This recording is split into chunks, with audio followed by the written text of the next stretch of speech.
city's job. It may be part of economic development's job. I just don't feel that it's a high enough bar, and it's not general enough, it's not broad enough, it's not all encompassing enough. I don't like that as a mission, we're here empowering the success. Yeah, we want to see everybody be successful, businesses, people, but is that why we're here as a government? Our mission as a government is to provide the highest quality of services, to try to create the highest quality of life for our citizens. And how do we do it?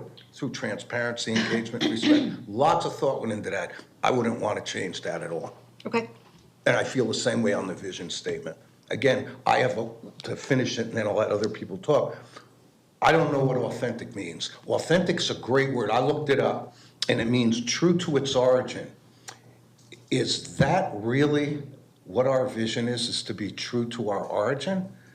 One might have a lot of different perspectives on what this city's origin is. Some people would say it's an escape from Port Charlotte to the woods where nobody should bother me and interfere with my lifestyle. Other people will say it's something totally different. Maybe has to do with family-oriented, a lot of green space, all that, but it's so subject to interpretation. To me, be innovative, friendly, engaging, and sustainable community where residents, businesses, and visitors can flourish. Very general, very broad. It's a real visionary statement. This statement hangs me up because I think it's going to confuse everybody, not just those that are here, but those that are outside. Yet it's a great word to use. It's comforting, it feels good, and it's part of some of the verbiage we could use, I think, as we promote our city, but I'm not sure it belongs in a vision statement. So anyway, that's my 2 cents or 5 cents. Thank you, sir. Vice Mayor, you're up. Thank you, Mayor. It's not often that I disagree with Commissioner Stokes, but I really love the mission. It really speaks to me. And we are servants of the community. We don't always do what they would like us to do, but I always think that we serve not just the people who are here today, but the people who will be here in 5 years and 10 years and 15 years. So I really like it. Empowering the success. I really understand Commissioner Stokes' concern about that word. I get it, but boy, what motivates so much of what we do, and maybe it's more what motivates me, is helping to create the kind of environment where people can flourish. Our roots, and I'll flip a little bit to the authentic character. I do agree with Commissioner Stokes about authenticity and what that word really means, and we are so not about that. We are really about changing Northport while respecting our history and our roots, but trying to create an environment and improving the lifestyle and giving people the opportunity to improve their quality of life. Yeah, there's a heavy economic development aspect to that, but there's also a housing strategy aspect to that, a healthcare strategy to that. We talk a lot about what a horrible thing it is for 90% of our workforce to leave here. That has such fundamental and far-reaching negative consequences to everybody who lives here and every business that is located here. My entire professional career was living in one town and working for most of my career in a different state. And I never put down real roots where I lived. It was where my professional career was. That's where I spent my money. That's where my friends were. That's where I visited in my free time. So I'm 100% with Commissioner Stokes on the authentic character. But I love that aspect of serving our community and empowering the success of everyone who's here. So much of what we do is all about that. A lot of times people misunderstand our push to increase the commercial and industrial content of our land use. And we talk a lot about, balancing our taxes and all of that. It is really about improving the life of people here, giving people economic opportunity here, not having to commute an hour to work in a restaurant. Not that there's anything wrong with restaurant work. It's great work, but people should be able to do it here. So I'd be very interested in how the new mission statement or proposed mission statement hits everybody else. Personally, I really like it. We can work on vision next, I guess, but that's all I have to say about that. Okay, Commissioner Duval? Thank you, Mayor. I look at the mission statement, the current and the recommended. In the current statement, there's one verb, to provide. In the recommended, there are three verbs. Number one, to serve. And that's what government is supposed to be doing, serving. We don't provide anything. Taxpayers provide us the means. Voters provide us, with a job to do. But to serve, foster, and empower. I really like that. That's what we're here to do. We are here to serve, foster, getting people involved, engagement, and empowering, giving the people back the power to get the things done so that they have a quality of life that they and others will choose to be here for life. Thanks. Thank you, sir. Yeah, I'm pretty much on the same page with the Vice Mayor and Commissioner Duval. I do like the recommended. I do like the part about empowering the success of Northport residents, and it goes back to what Vice Mayor had said. Right now, a lot of people are leaving this community to go do their jobs and come home. There's a lot of travel time. Look at how 75 is. It could really screw up their schedules by being caught in a traffic jam for a couple hours with having kids and daycare and this, that, and the other. But to have the businesses in town that empowers them to work within the community, stay within the community, and not have to travel. If they choose to do so because of their careers, that's on them, that's fine. But to have the availability here for people to just drive down the road, go to work, it cuts down on a lot of time that they can be spending with their family or activities or this, that, and the other. So I'm in agreement that I like the recommended in the mission. And once we get to the vision, I'll have a few comments on that. I know Phil skipped ahead, but he doesn't pay attention anyway. So, well, that's all I have for that one. What? Did you mention my name? But I'm good with the recommended. I think a lot of time and effort has been put into this, and I think it's pretty crystal clear. I do like that. Okay. Yeah, just to continue to beat the horse a little bit, Commissioner Duval made a good point. I like serve, foster, and empower. But I wonder if those words, those aren't what's bothering me as much as,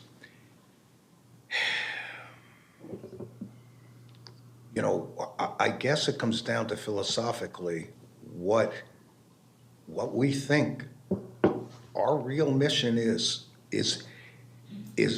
is government's job to try to empower the success, or is it to provide services and a quality of life? In my take, it's individuals' responsibilities and businesses' responsibilities to create their success. The city's government's job is to provide services. If it were up to the average citizen, there would be no government. But there are services that are basically required, and how we do them is an important part of the mission statement. There's nothing in the recommended language that addresses how we do anything. And transparency, engagement, and respect are really important words. Equally as important, maybe more important, maybe a little less important, than serve, foster, and empower. Somehow maybe we can blend the two and get in there what everybody wants, because let's not forget, the determination as to the mission and the vision of this city, make no mistake, sits with the five of us, not with staff, not with anybody else but this commission. And so it's important that we look beyond what our goals and priorities are to some degree, because right now in this day and age, our priorities focus around economic development, expanding some of our quality of life amenities, but it's very heavily focused on balancing our city financially. It's very economic development oriented, and this entire branding concept serves that purpose more than it does, to me, any other purpose. It does serve other purposes, but primarily that. And I'm questioning whether or not, after multiple years of refining, tweaking, discussing these mission and vision statements in our, in our retreats, do we simply flip to these two? I think they're not encompassing enough. They're not broad enough. They're not general enough. And for that reason, I would urge us to give a lot of thought to messing with something that I think really is on point, and that's the current language. But again, it's, I support the majority, so that's, that's my comments. I'm taking my second shot, but that's it. All right, thank you. Vice Mayor. Thank you, Mayor. I wasn't going here at all until I heard Phil speak. First, I would challenge just one thing that you said, which is if it were up to the average citizen, there would be no government. I don't agree with that. I think that the fictitious average citizen, it's sort of like, what's the average temperature in Florida? I mean, what a meaningless concept that is. It's the range, Same thing, I think, with people who live in this city. And I have a comment to share with you in private about what you just said. Make sure I share it with you. But I think our citizens depend on us to lead. I think our citizens depend on us to look to the future and make sure we do the right things today that put our city in a good position. And personal feeling of mine, the empowering word for me is vitally important. And I do agree, there are people living in the city who fled more rapidly developing areas of the state because they wanted peace and quiet. But folks, fast forward 50 and 60 years, and let's face it, this city was being left behind in terms of innovation and where even the rest of the county was going, never mind the state or the country. We were really behind. And so is perhaps empowering a dominant requirement of governments in more built-out, economically balanced areas? No. But that's not where the city of Northport is.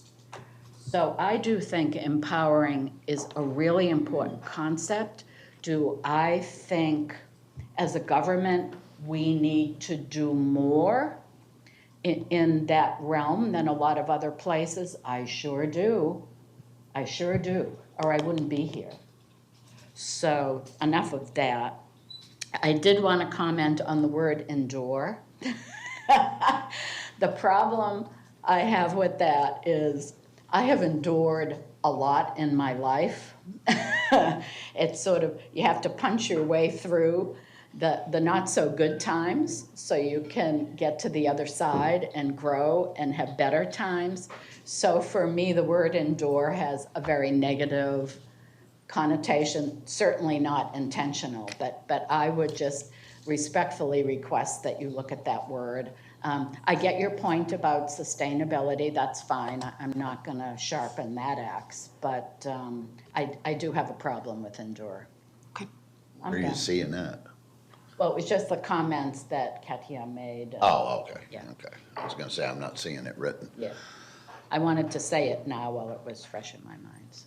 Yeah, the one thing that I'm gonna disagree with Commissioner Stokes on is I do not believe that it falls strictly on the commission. I think it falls on all staff, the commission, the staff. That's how we represent ourselves out there, all the way down to, since Frankie's here, all the way down to the garbage men.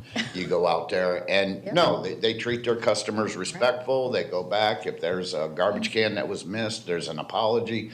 That's how you treat your citizens. That's the way it's supposed to be done. So it should be all entailing, all the way down to maintenance workers, all the way up to director, city manager, and the commission. So I think it's encompassing everything.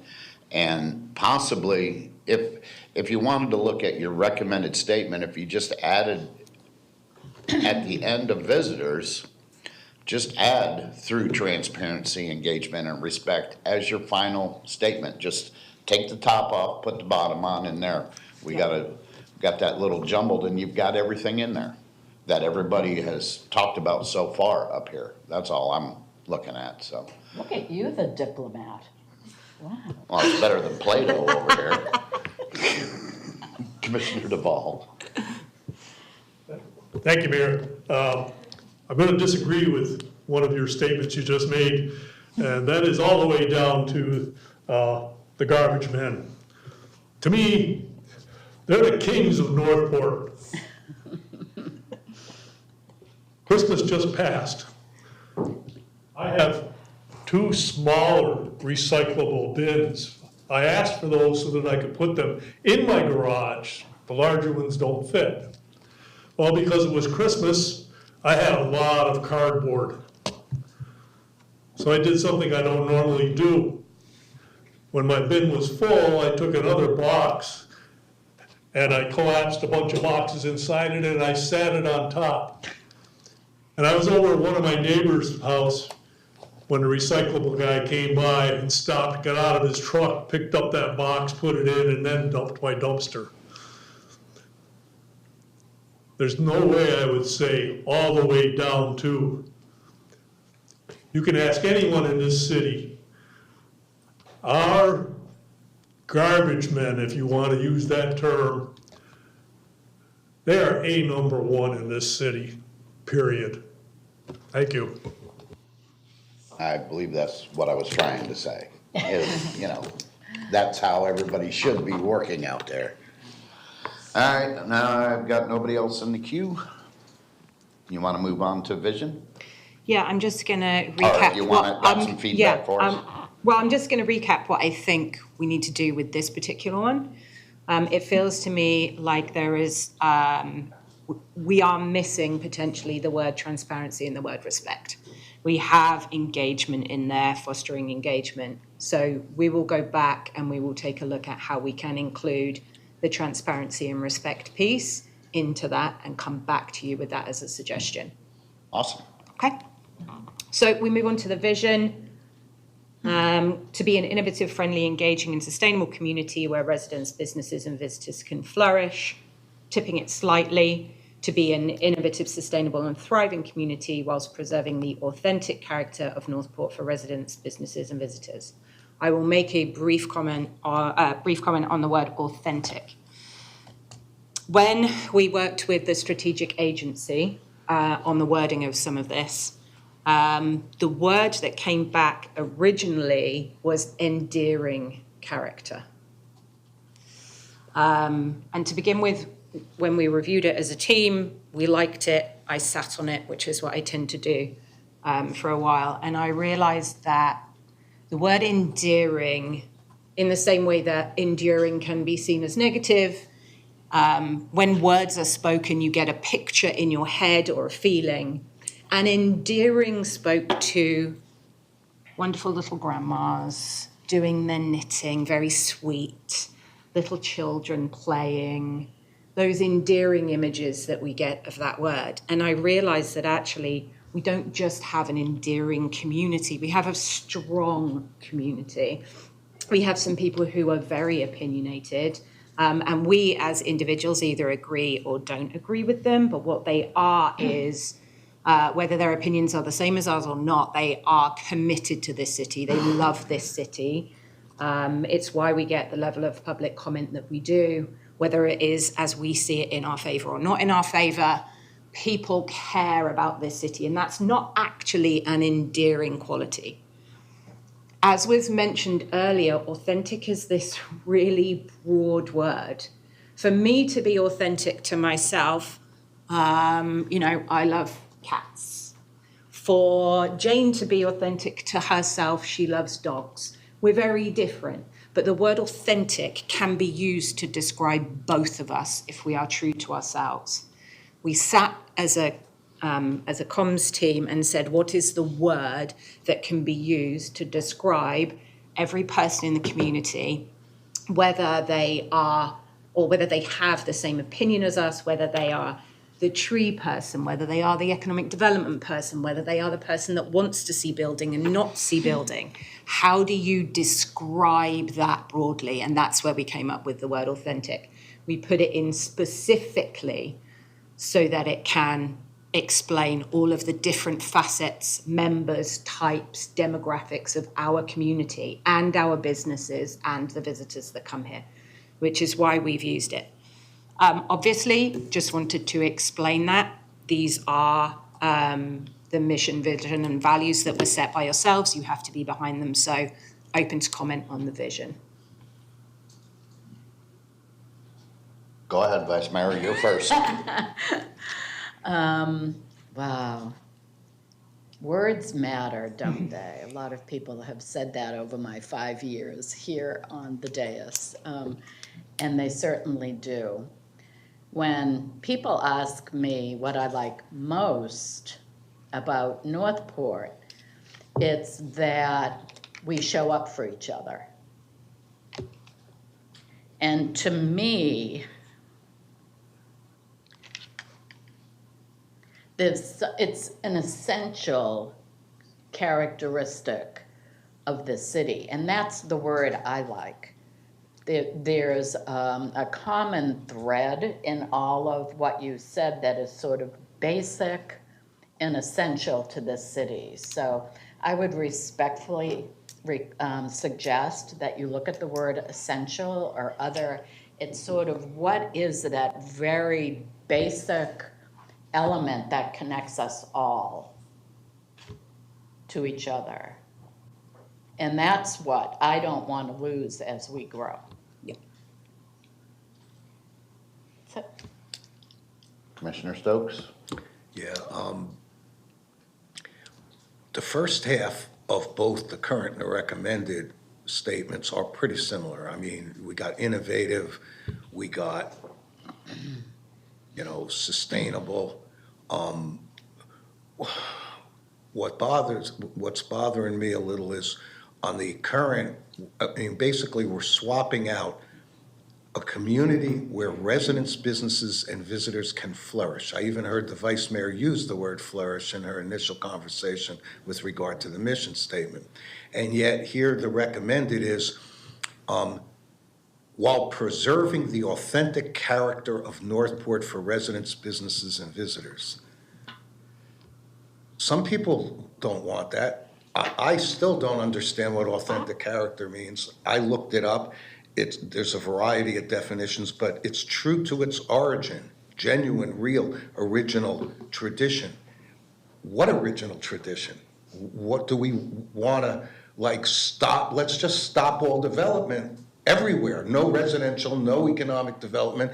Let's just excommunicate a big chunk of people so we're just a small band of people living out in, North Port Charlotte, away from, back to our roots. That's what a lot of people in the city would say.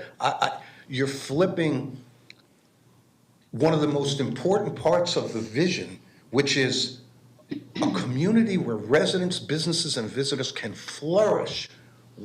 What better way to say what your vision is than to say preserving the authentic character of Northport residents, businesses, and visitors? Why? So what? What does that have to do with anything? I want a city where people can flourish, businesses can flourish. The recommended vision statement for me is even worse than the recommended vision statement for mission. But I hear the input from my fellow commissioners, and, I get their points. I just don't agree.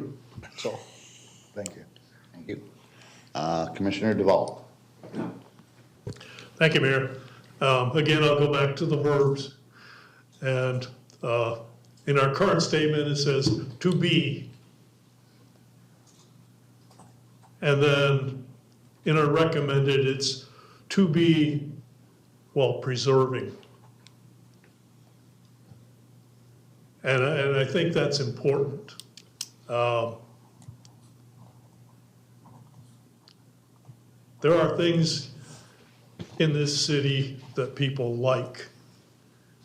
And they don't want to be just like every other city. I've traveled in every state in this country. And in a lot of places, you can go from one town to the next town and see the same thing over and over again. The same fast food restaurants. There's nothing that differentiates them.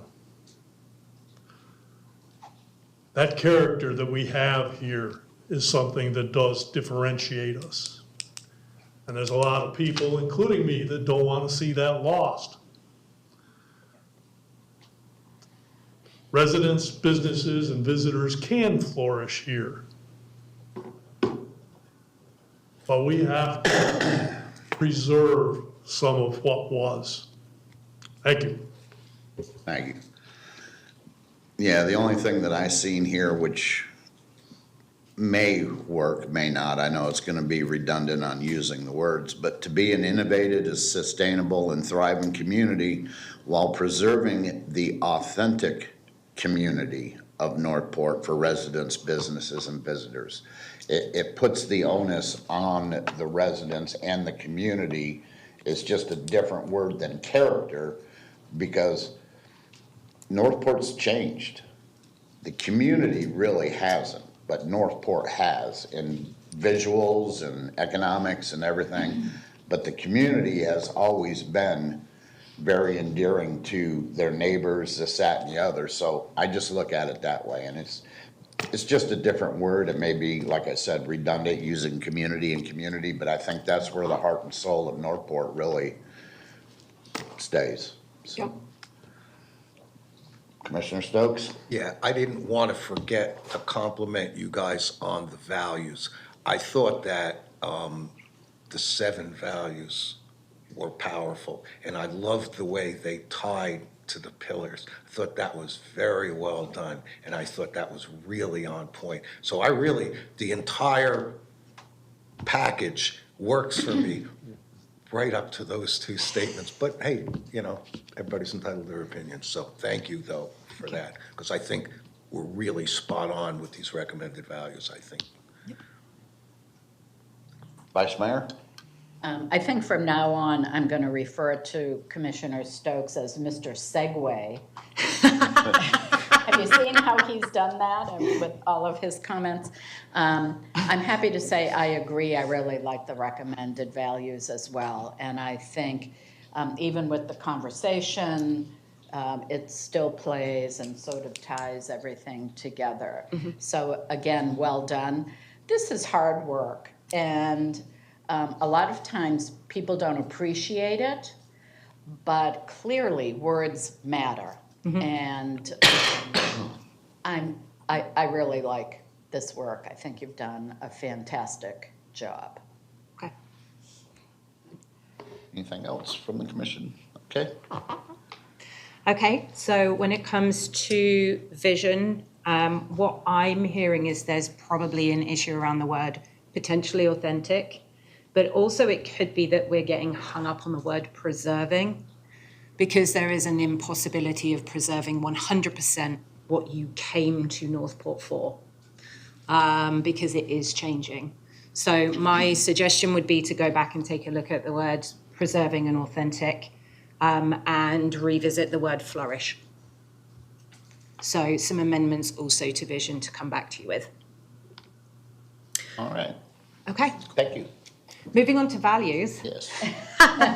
Nice segue. Our current values are accountability, integrity, customer service, teamwork, and empowerment.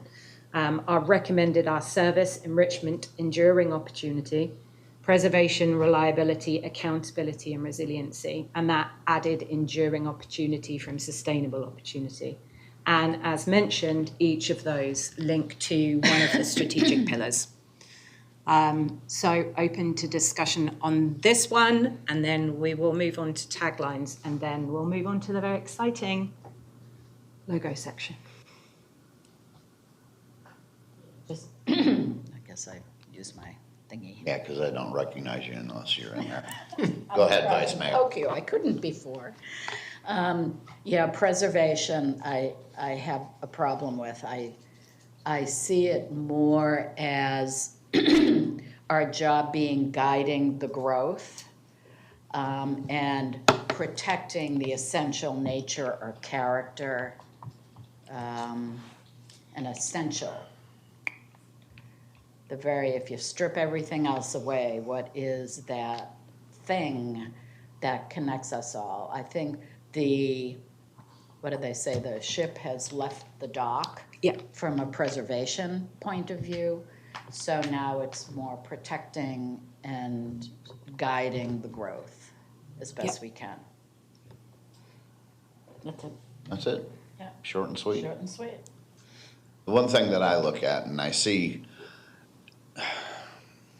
you got one word on everything except for enduring opportunity. Yeah. I would just cut out enduring and make it opportunities. That's the way I look at it. That makes it simple and sweet. I mean, it's just economic development and growth management opportunities. They're here. Yep. Come get them. Go ahead, Commissioner Duval. Thank you, Mayor. I think that word preservation belongs there. In all three of these, I'm seeing preservation, and the last one, preserving. I don't believe you picked those words out of the thin air.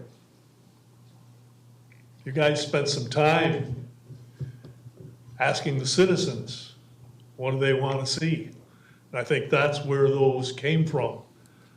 And if we're here to serve, then we've got to be respecting what the citizens are asking us for. I like it. Is that it? That's it. Vice Mayor? Yeah, one more quick comment around the word preserving. The best example I can come up with, if we decided as a community we wanted to preserve Warm Mineral Springs, then we will put a fence around it and not let anyone in. That's what preserving means. So I just throw that out for consideration. And my previous comments stand. I think it's more guiding the growth and protecting the green space and the environment and all of that. Done. And Commissioner Stokes on this one? Okay. No, I like this. I Oh. think they hit it, they nailed it with the values. I think the values are fine. Okay. Okay, thank you. If we're in agreement, we can take out the word enduring and just have opportunity. And then potentially we can go away and have a look at the word preservation. Not that we don't want to do preservation, but I think it's another word like sustainable that can have a dual meaning. As you've just said, to preserve something would mean Put it on ice. putting put it on under ice. glass, Keep it. Yeah, whereas unmoving. it's more respecting. Yeah. So we know trees are going to have to go, but in our head, we should be thinking about green space and preserve. And so let's go play with the word preservation. Right, and that could be part of the game plan moving forward with economic development as part of the development is preservation within that development. Yeah. So yes, it can work hand in Yeah, hand. it's the balance of the two. Yes. Yeah. Okay, are we ready for some taglines? So these would be, I'm just pausing on this screen. These would be the taglines that would sit underneath the logo. And we have been very focused on that balance piece. It's the balance of community and economic development, which are the two pieces that came out. It's the preservation of what we have as a city and the growth, and bringing both of those in. One of the key things that was potentially missing from the 2008-2010 work that was done was not taking into consideration the business and the economic development side. We've been very focused on that, working heavily with Elena and her team, but also some developers were part of focus groups, businesses were part of focus groups. So when we think of the tagline, we are thinking about bringing those two things together. So here are some of the options open for discussion. What we would like here is, what do you like, what do you not like? Are there any in here that are an absolute no to you? Is there anything in here that grabs you? So I'll just take you through. We have neighborly by nature, embracing opportunity. So you can see here how we are taking the community side of things. Neighborly by nature, having two distinct meanings. We are neighborly. We talked about it earlier. We look out for our neighbors. We support each other. But also we are neighbors that sit in nature. So that has a dual meaning, which is the community side of things, but embracing opportunity is more of our growth aspect. We then have neighborly by nature and built for what's next. That speaks to some of the language that the economic development team use, which is, built for business and empowered by community. We have unique in nature. That came out in a lot of our focus groups and the survey, that we have a very unique nature here. We aren't on the coast. We have waterways. We are very unique in that we have the state park within our bounds, but we empower that opportunity. Now, again, that empower opportunity could be business focused, but it could also be community focused. So this one's a little bit more bent towards community. Natural potential, embracing community. Again, that natural potential, speaking to the potential that we have as a city, speaking to the potential that we want to give our community, but also natural being used as a link back to our location where we are, that green spaces. Naturally authentic. Again, I think we've already had conversations around the word authentic, so I think I know where that one's going to go. But empowering community.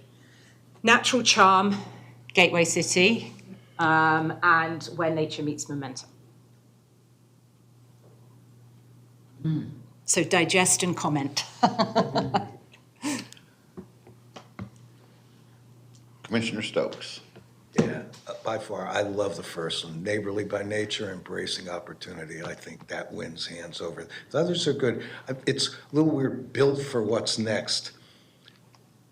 Interesting statement, like some people will go, some people go, yeah, I don't know. I like the first one, unique in nature, empowering opportunity. Again, I'm hung up with some of the definitions of words and what people will interpret them to be, natural potential.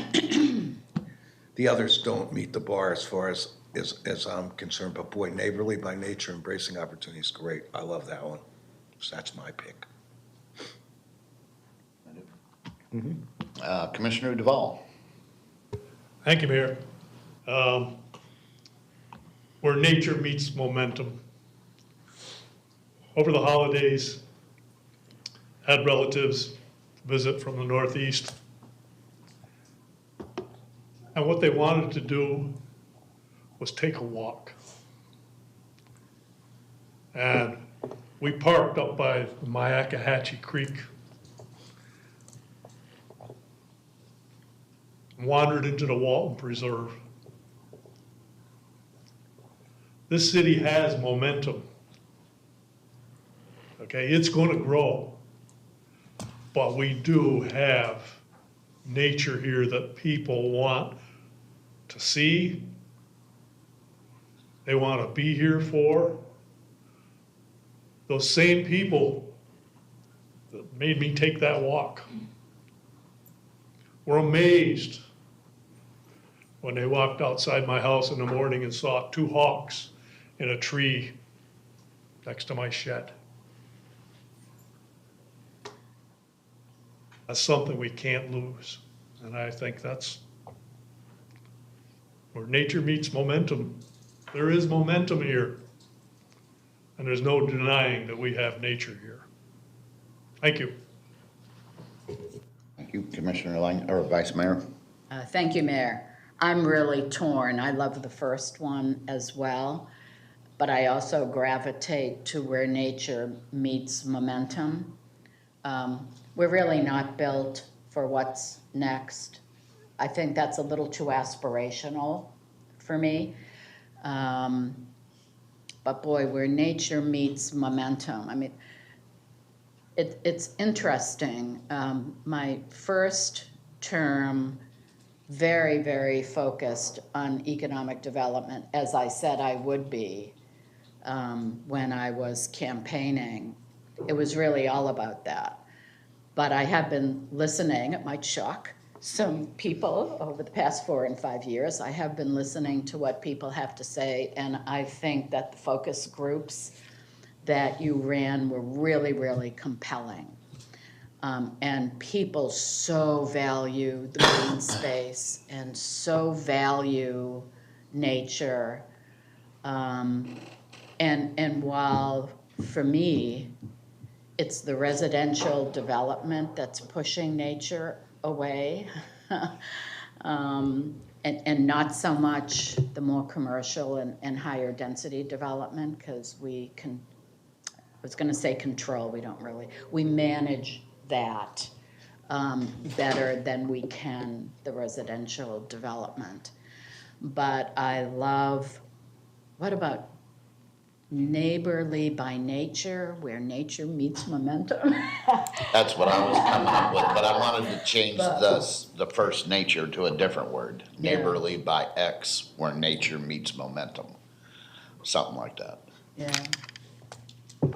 Yeah, we really have a mandate to try to protect the natural qualities of Northport. We did some important work in the past 2 and 3 years for economic development, so I'm feeling a little bit more leeway personally to be able to focus not on preservation, but more on protecting and managing, and making sure we don't lose the hawks and we don't lose the gopher tortoises. And in fact, I've been a little bit on a rampage as to why we can't keep our gopher tortoises here. You know, when we work on, when we find, you know, their burrows, they get shipped outside of the city of Northport. We have so much property here. Why can't we keep them here? And I know it has to be at the request of the property owner and all of that, but are we working with our property owners and our conservation groups, Orange Hammock? I mean, I know all of these little animals, I'm not an expert in this, they sort of like their own little habitats, and maybe we have it and don't have it in certain areas, but I don't know that we're focused on that. And that really bothers me, that all of our gopher tortoises get taken out of the city. What? We ought to keep them here, as many as we can. Anyway, so you're gonna see a much more balanced Barbara Langdon, in the final years of her time here on the dais. I spent a week away. I have regained my zen. Everyone will Oh, be boy. happy to know. So, yeah, we really do need to protect sort of that feeling when you come into the city. It's not like every place else. I just came from New Orleans, and let me tell you, I loved it. We don't want Northport to be a New Orleans, even though I do think we need more New Orleans. More drinking and music places, I really do think we need that, but not in New Orleans. There's a balance. That's it. Yeah, another word just popped in my head, like neighborly by virtue, where nature meets momentum, something like that. Yeah. That's all I was coming up with. Yeah. Commissioner Stokes? Yeah, I would just say, well, certainly where nature meets momentum is very catchy. I Yeah. mean, it's a very Yeah. catchy statement. But I think it's a divisive statement. I actually think that the citizens will tisk. Really? Really? Just because you say it doesn't make it true, okay? So you can talk all about the gopher tortoises and the birds and the trees and all that stuff, but this city is exploding with growth. So to try to convince anybody that we're a city where nature meets momentum, seriously? I don't really buy that. I think people are gonna say, what smoke are they blowing up where?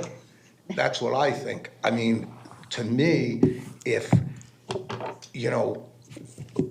what are we trying to do here? I mean, we're trying to brand ourselves as a city.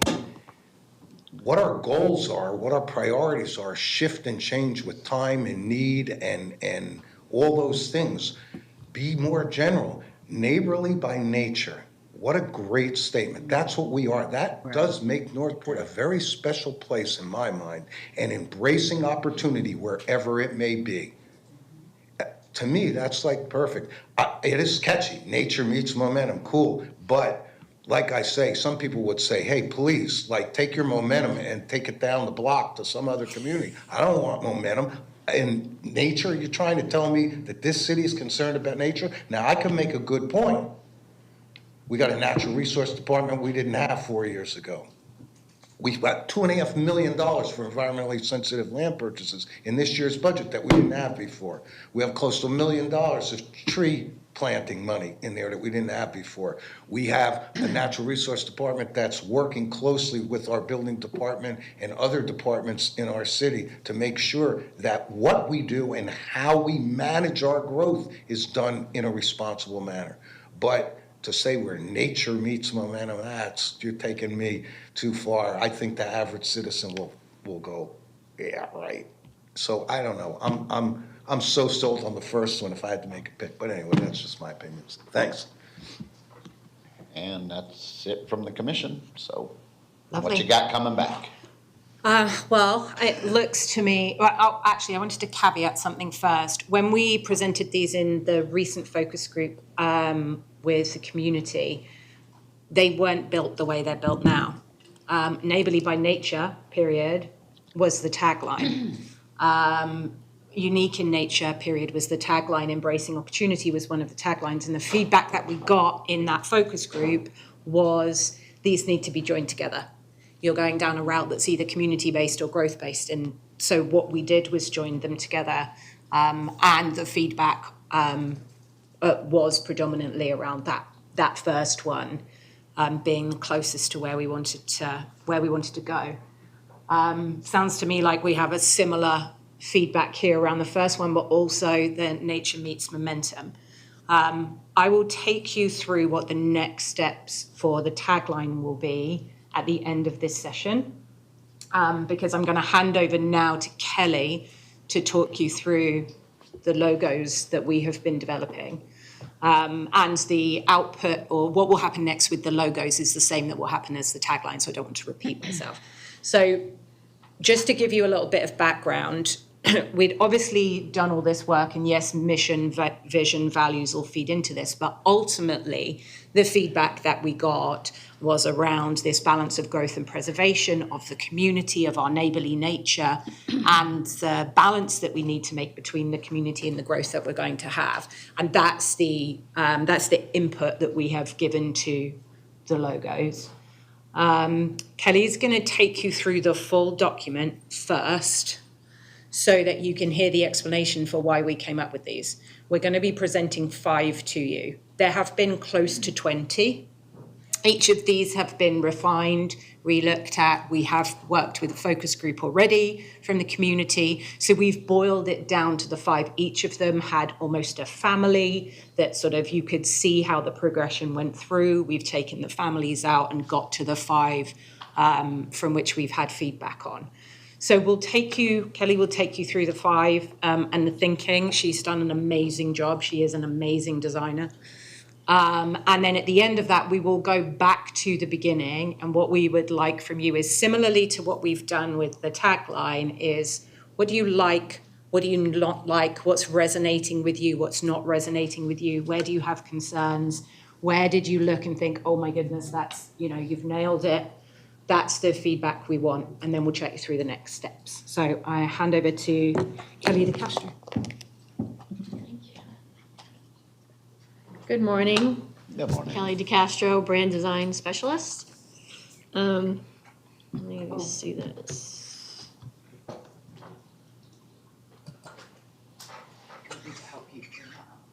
I think I got it. Okay.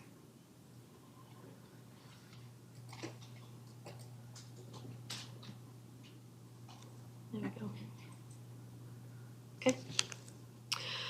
So as Katia says, I have 5 logo options here. And then at the end, we can discuss that. But first, we have some color palettes up on the screen. The first top 3 are our current brand colors. And then we have 4 proposed color palettes below. There is one logo that, there's 2 logos that have one color palette.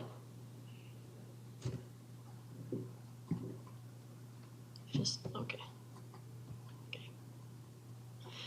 So the first logo was inspired by Northport's unique natural beauty and many miles of biking and hiking paths, and of course our historic Warm Mineral Springs.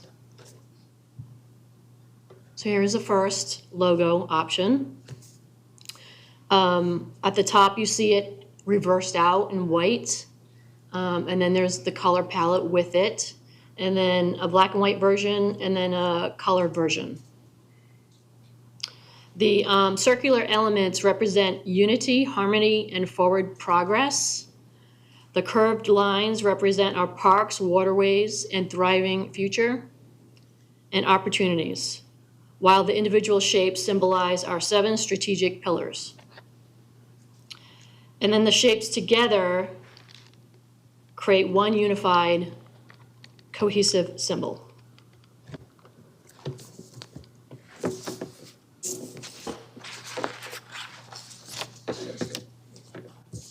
I'll let you digest that a little bit. And we also have on the bottom samples of our typography, which is a lot modern in this one. Proxima Nova is the one that we would be using for like headlines and such for marketing materials, resident-facing materials. And then we have a complementary serif font that goes along with that, and that would be more for long forms and annual reports.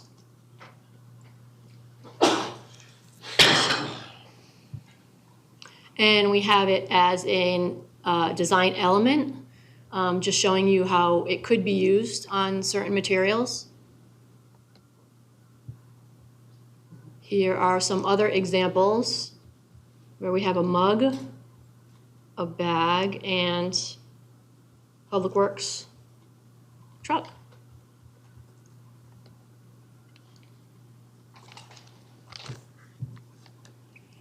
And here is an example of open house for fire rescue.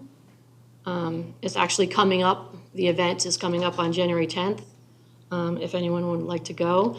But here's an example where it would be shown on their materials along with their badge, which is not going to change.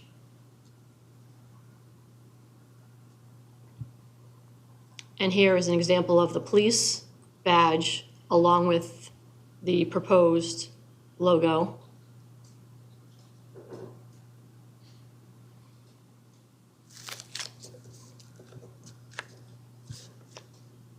Okay, that was the one. This is the second.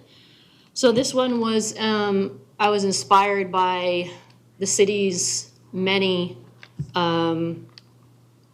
waterways, blueways, and of course the aquatic center. A more abstract approach, as you'll see, a N, stylized N for Northport, strategically positioned between North and Port to represent the 80 miles of canals within the city. It represents growth, forward movement, and energy. Again, the typography would be Poppins. Poppins is a more friendlier font, more informal, where Merriweather would be another traditional font to be used. Here it is stylized as an element.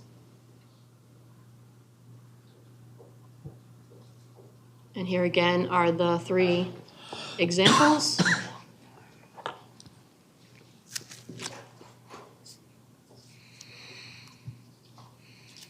Again, fire rescues, open house.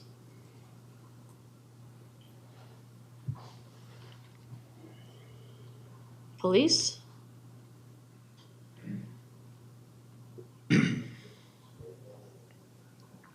The next one is all about our authentic character. Scratch that. But as we all know, that it is about our city and the people that represent our city. It's, you know, from our signature events, our programs, and our attractions. That's what makes us unique. This is very endearing. Yes. So as we know that we are a community of unity, neighborly and welcoming community. So here's the third proposed logo option. So as you see, it's a more informal, more friendlier, youthful version. The lowercase n and p represent unity and an engaging connection with the people of the city. While the brushstroke shows movement. The circle representing welcoming, friendly people, and the yellow circle represents and puts an emphasis on the actual residents of the city. Again, Poppins, more friendly font, is used on this one as well. Here is another design element. Oh, cool. Could be used.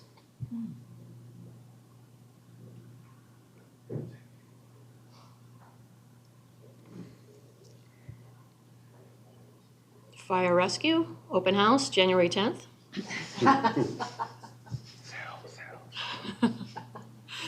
Police.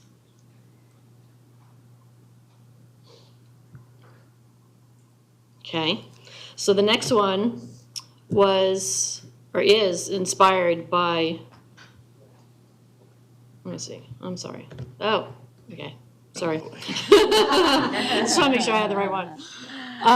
So this one was inspired by, of course, our natural beauty, which makes us unique. From our ample green spaces, our wildlife, and the fact that Northport has been named again in 2025 as Tree City USA. That's the 25 25th straight year in a row. So as you saw, a oak tree is used as an abstract mark by playing with the negative and positive space with the N and P. The oak tree symbolizes strength and resilience, the same strength and resilience we see from our residents and first responders, police, fire rescue, and of course, emergency management. The typography that I used for this one was Railway. That's a modern, more versatile font. And Laura would be accompanying the Railway on annual reports and forums such as that. Here it is as a stylized element. Again, the items.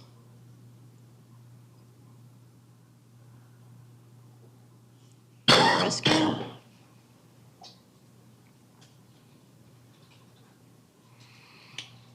Police.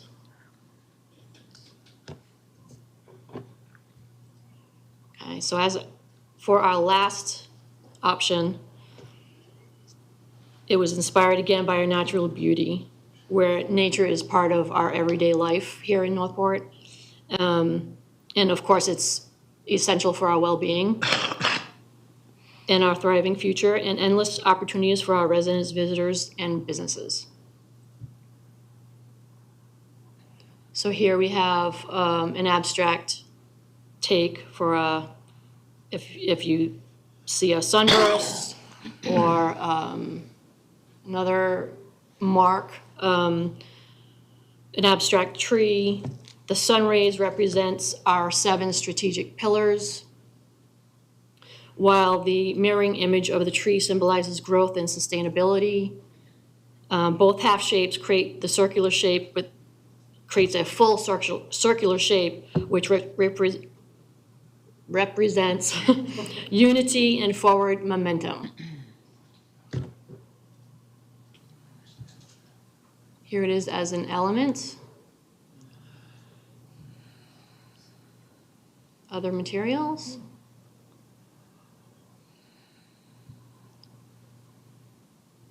Fire rescue.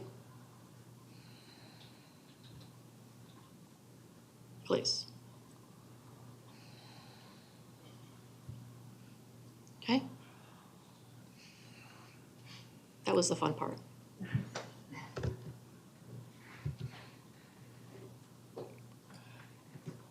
Ready for us? Yes, please. Okay, Commissioner or Vice Mayor Langdon? Yeah, just some general comments. I love all of it. I mean, they were you. all really, really good. And that Northport with the bubble, you could do so many creative things. It doesn't render well when you put it on things. It looks too static. Some of the logos, while all of them did a great job of incorporating the natural environment, the only one where I could stretch seeing opportunity in it was the last one with the sun. The sun will come out tomorrow, kind of a feel to it. So for me, that last logo communicated it best for me. And I think it rendered really well, even on the side of sanitary trucks and on mugs, and it's always a challenge with a logo. Comments on colors. I love blue, but it's very corporate. So we need to be careful. Where I come from, blue is everything. I think we need to have a blue. We're over 900 employees and a big budget, so there is a corporate element to what we do. But I like having the green, and then either a goldy, yellowy orange, as sort of a bright contrast splash of color. And several of those combinations did that really well. So I'm not going to tell you which one, but those are sort of the things I'd like to see. Blue.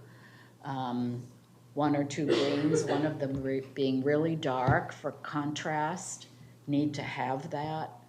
either a deep, deep, deep dark green, and then something bright. I'm a font freak. And I like to see something that translates in print and online without having a radical difference. I hate serif fonts. Just know that about me, and I don't like them. I don't like them in print. They don't belong online. I really liked Proxima Nova, a railway.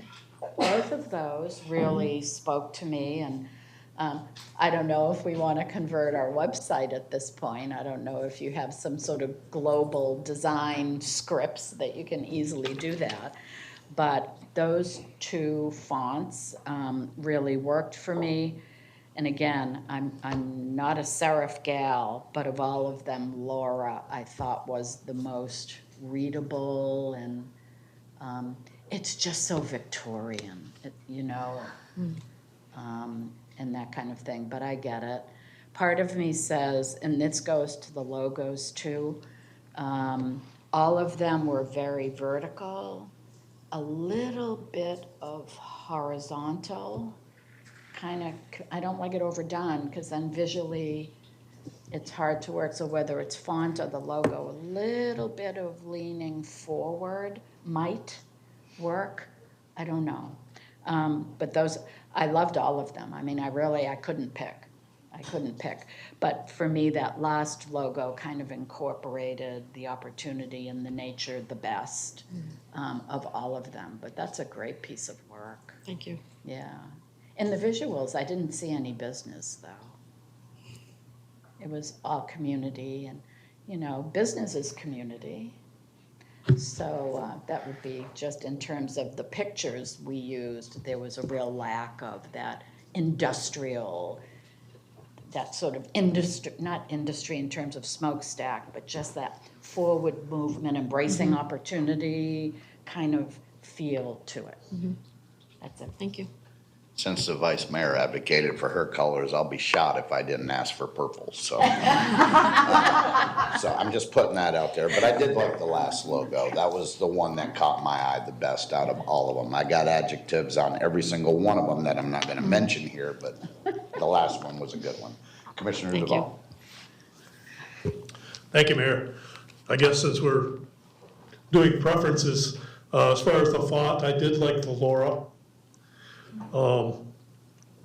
With the color, just green. I was born in the Green Mountain State, apparently it made an impression. And that's, I have to look at that and say, for me, that's just a personal preference. The logo itself, the very first one, the basic shape of a tree. Number one, we do have a tree history here. Our trees are part of the preservation, we do have our environmental department, division, excuse me. One big trunk, and it's going in a lot of different directions. Feeding the environmental, feeding the business, feeding the young, our waterways, feeding. It just brought all that into my mind. And those are my impressions.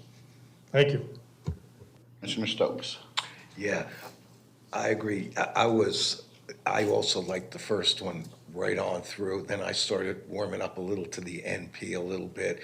But when I saw the last one, it sort of incorporated what the first one does, but it's edgier and it's more current and it's more vibrant, young, alive.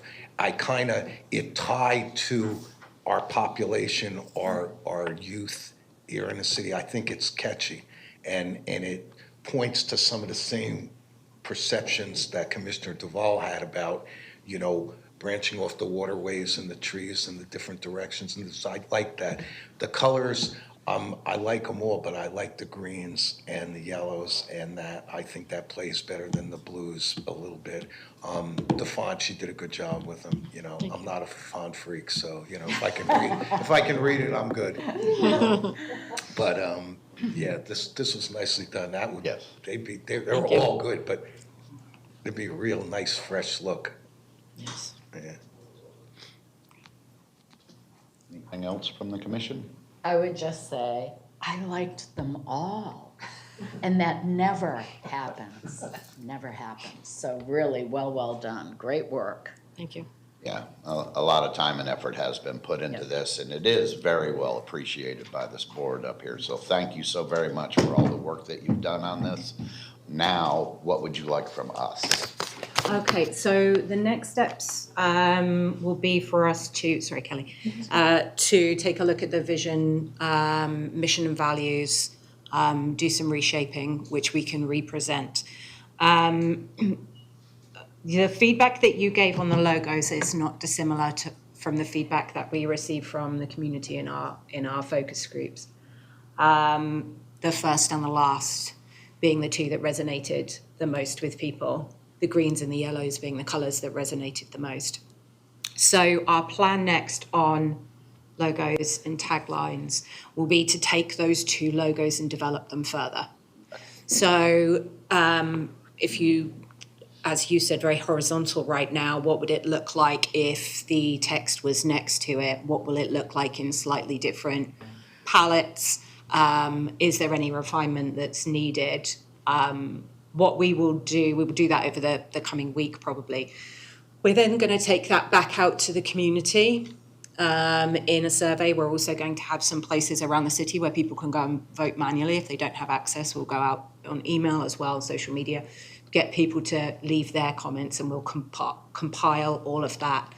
Once we have that, we will bring that back into the commission for a formal vote on logo 1, logo 2, tagline 1, tagline 2, which will give us our logo and tagline moving forward. Whilst we're doing that, we can still play with mission vision. I think we are all in agreement that that balance between how we serve the community, how we serve business, the growth and the preservation together is where we're going. That's what the logos do. I think playing with the words we can continue to do in the background. So you'll be seeing us again probably in about a month for a formal vote.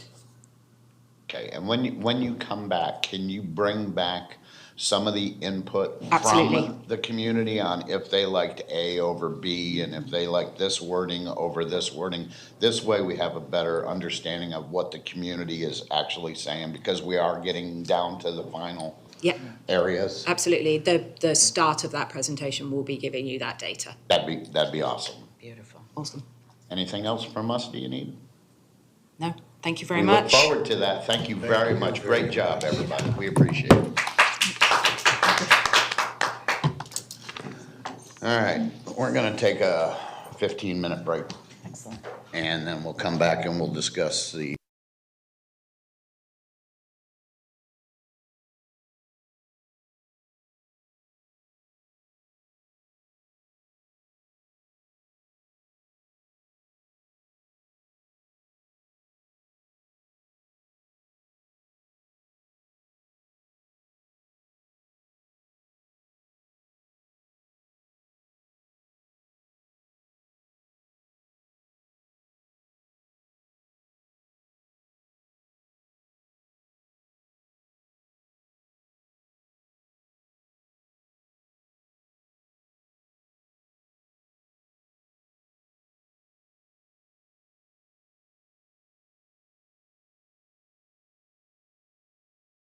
existed in 1998, so that process led to a cheaper option, which was to tear down and rebuild.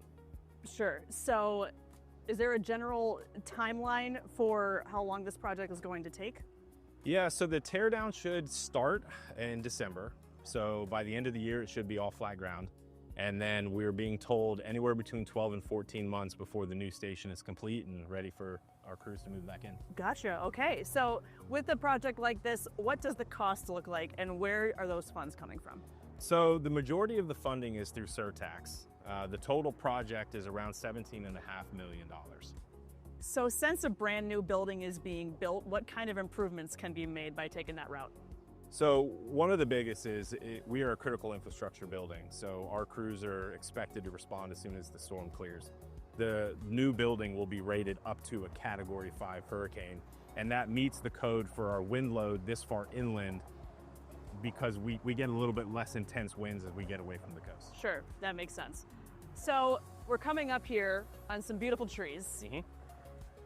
So tell me about the plan for these. Are some of them sticking around? What is your plan? Yeah, absolutely. So one of the things we did very early in the project is we recognized that to the best that we could, we wanted to save as many trees as we could, but especially the mature oaks. Sure. They provide a lot of shade and they're beautiful and, you know, native to Florida.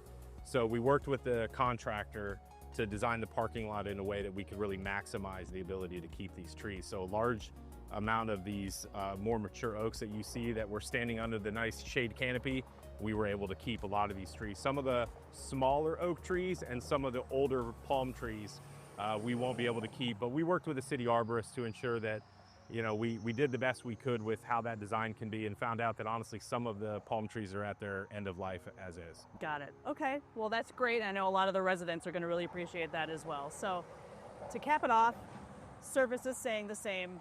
Everyone's getting the same level going forward. Yeah, Madison, you're right. So the crews that normally operate out of this fire station are just going to be a little ways down the road in a temp station with a temporary apparatus bay.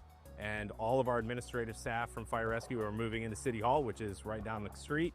And if you need anything from Fire Rescue, you can go in the front doors of City Hall, turn to your left where Economic Development just moved into, and you'll see a friendly face from Fire Rescue ready to help you out. That's great, continuing to provide that exceptional customer service. So I really appreciate all the information, Chief. Thanks for joining us today. Thanks for having me.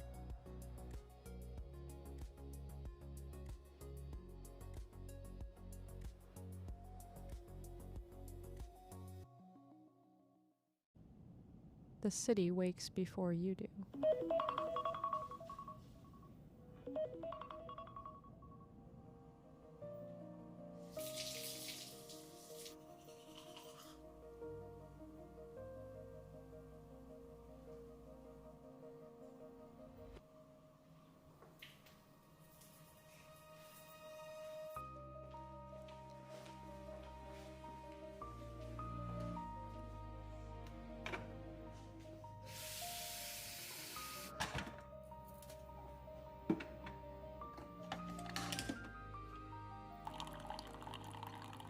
Quiet work already in motion.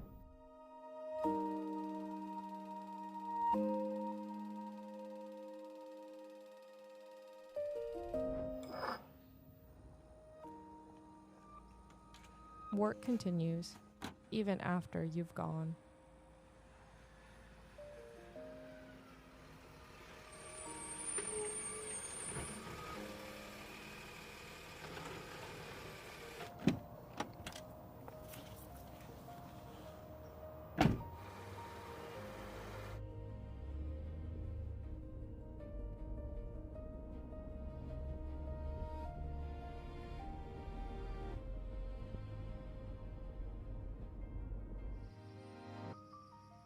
The way forward, kept ready.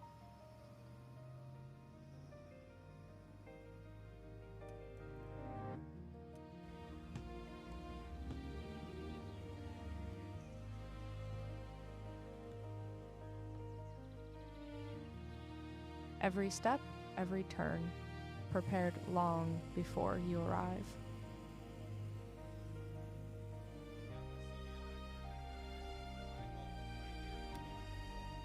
When your day ends, others begin theirs.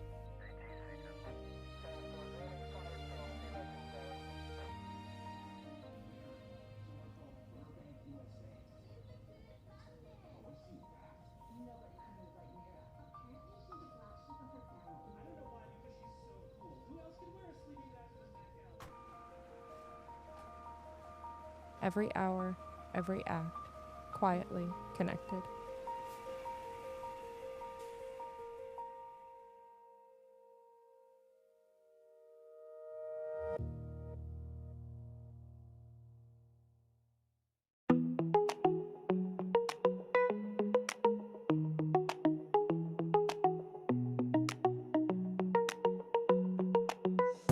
Most of us don't think about how our city works. We drive on maintained roads, we call when there's an emergency, we assume someone's keeping it all running, and they are. Northport University gives residents a chance to step behind the scenes, to meet the people doing the work, to see how decisions are made, and to understand how we, as a community, can be part of it. It's not just about learning the facts. It's about learning where you fit in and how you could shape the city we call home. The most surprising thing would probably be the opportunity to get tased, which is really cool, understanding how that feels. Would recommend for everyone, unless they have a heart condition. I think another thing would probably be how many people it takes to run everything. Is how well all the departments work together and how well each of the departments know about other departments. So in the case of a big emergency, they already know what other departments are already supposed to do, and they all work together. This is always a dance. There's always moving parts. There's always things that can impact a decision, whether it's state, local, federal, revenue. All these things come into play, and it's just amazing all these things of how the city is impacted for the variety of things that can occur. I feel more confident in the city, in the way it operates. I don't see wasteful spending. I see a lot of proactive thinking, way outside the box of what I thought a city does. Well, I was already in love with Northport. I think everyone knows that. I got to meet the people who work here, their love for the community, how hard it is to run a whole city, the intricacies of it, and the why. It answers so many questions about the why things are done their way they're done. So it empowers you to love where you live more and to get more involved. And I think the important message here is the confidence that I really feel now of the people running each of these departments. You know, they are running multi-million-dollar businesses all separately, but coming together with tax dollars that come through. And that is by far not an easy task. Departments that we've been to seem to have improved with the growth in the city. So the mere fact that we've grown such a major amount, the department heads have grown, the staff has grown, the offerings have grown, and the need for involvement from the residents has also grown. I think Parks and Rec really showed up and did an amazing job. They had a bunch of staff people. They kind of brought us around, had different speakers. I think they take the prize for the best overall display. Places that I didn't think I would enjoy as much, like I didn't think I'd enjoy Public Works as much as I did. I loved it. And it seemed to me that there were the more questions that were asked. The Economic Development Council, I think that is just, again, it all points to live, work, and play within our community. I think there's a lot of misunderstanding out there about really how these departments work, how the city really works. And I think by offering a class like this, you get such an exposure to so many different departments and meet so many different people, you can't help but want to be a part of it. If you plan on living here and living amongst the community and understanding the growth and understanding what we need, definitely join the Northport University. You're going to be pleasantly surprised. I would absolutely say do it, because you don't know until you know. And you can go online and you can read all these things, but a lot of it is the experience and sitting across from whether it's the chief of police, the chief of fire and rescue, utilities, all these, administration, all these departments are absolutely, you meet the leaders, you can look into their eye and ask pertinent questions that are important to you, so you understand of where they're at, where they're going, what are their constraints, and how we can be, as residents, try and give them the resources they need to provide the services that we're asking them to provide. I'm more in love with Northport than I've ever been.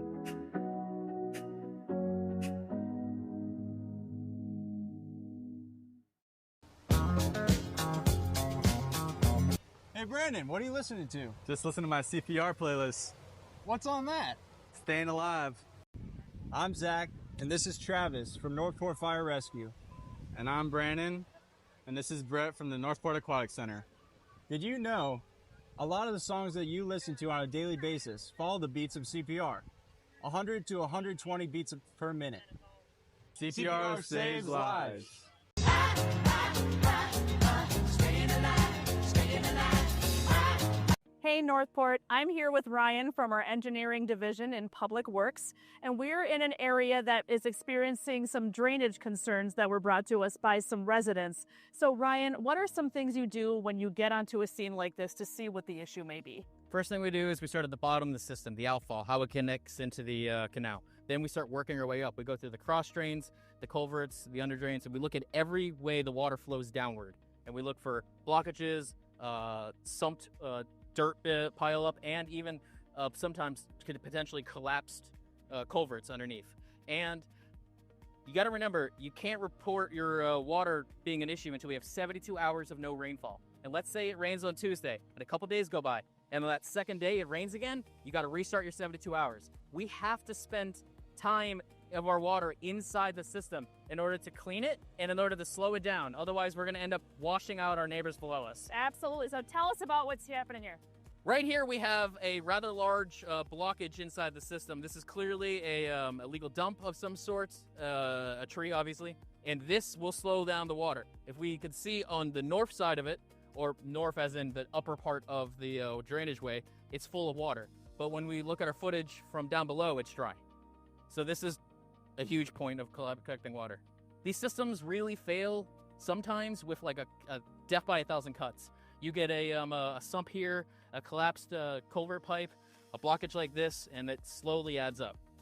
That makes sense. So if anybody out there is seeing issues like this or experiencing it in your neighborhood, you're welcome to report it through our North Report system, which is at northportfl.gov/northreport, or you can give the Public Works customer service a call.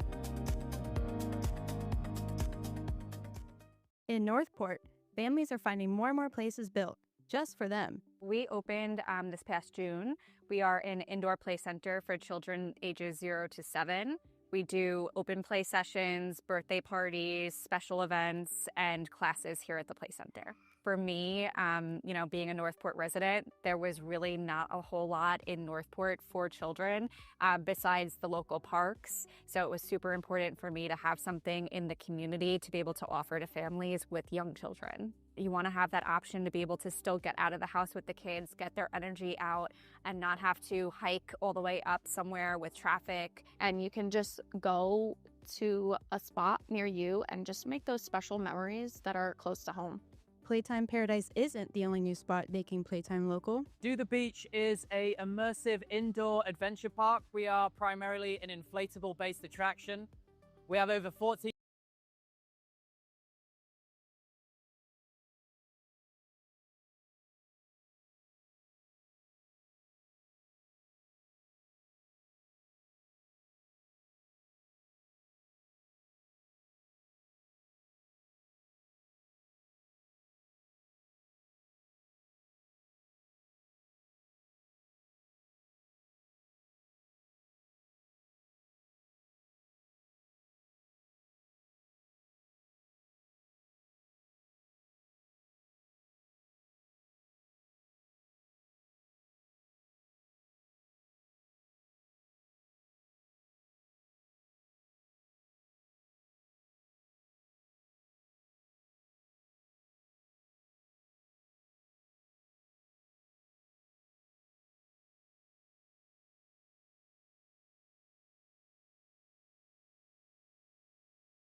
We're back. We're back and we're all present. Well, most of us. Except for city manager. Is he missing? He's missing. He is missing. All right, we're moving on to item B, 25-3064, discussion and possible direction regarding an assessment options for funding the solid waste transfer station completed by Stan Tech Consulting Services. City manager, this was your item, but I'm going to turn it over to Mr. Speaks. Go right ahead, sir. Thank you, Mayor. Chuck Speak, Public Works Director. This is to get some direction from Commission on assessment options for the funding of the solid waste transfer station. We have a presentation prepared by Stantec, and Peter Napoli is here to present that. We can go over questions after we get through the presentation and go over our options of funding once you see what those options actually include. Fantastic. Thank you. Thank you, sir. Good morning, Mayor, Vice Mayor, Commissioners. Thank you for having me here today. We have a presentation that summarizes the options for Commission's consideration for the funding of the transfer station. We have a lot of scenarios involved. I'll take my time with explaining everything, but I'm happy to stop and explain things further as the Commission has questions, or go back at the end to any of the other scenarios. But without further ado, I'll get started. So just a little bit of background, and I'm sure you've heard a lot about this transfer station already from your Public Works Department, but the background for this specific study is for funding the transfer station through the special assessment protocol. So currently the Solid Waste District is funded through a special assessment that occurs annually on all the taxpayers' property tax bills. That primarily pays for the operations and minor capital outlay that are involved with providing solid waste service to all of the city's residents.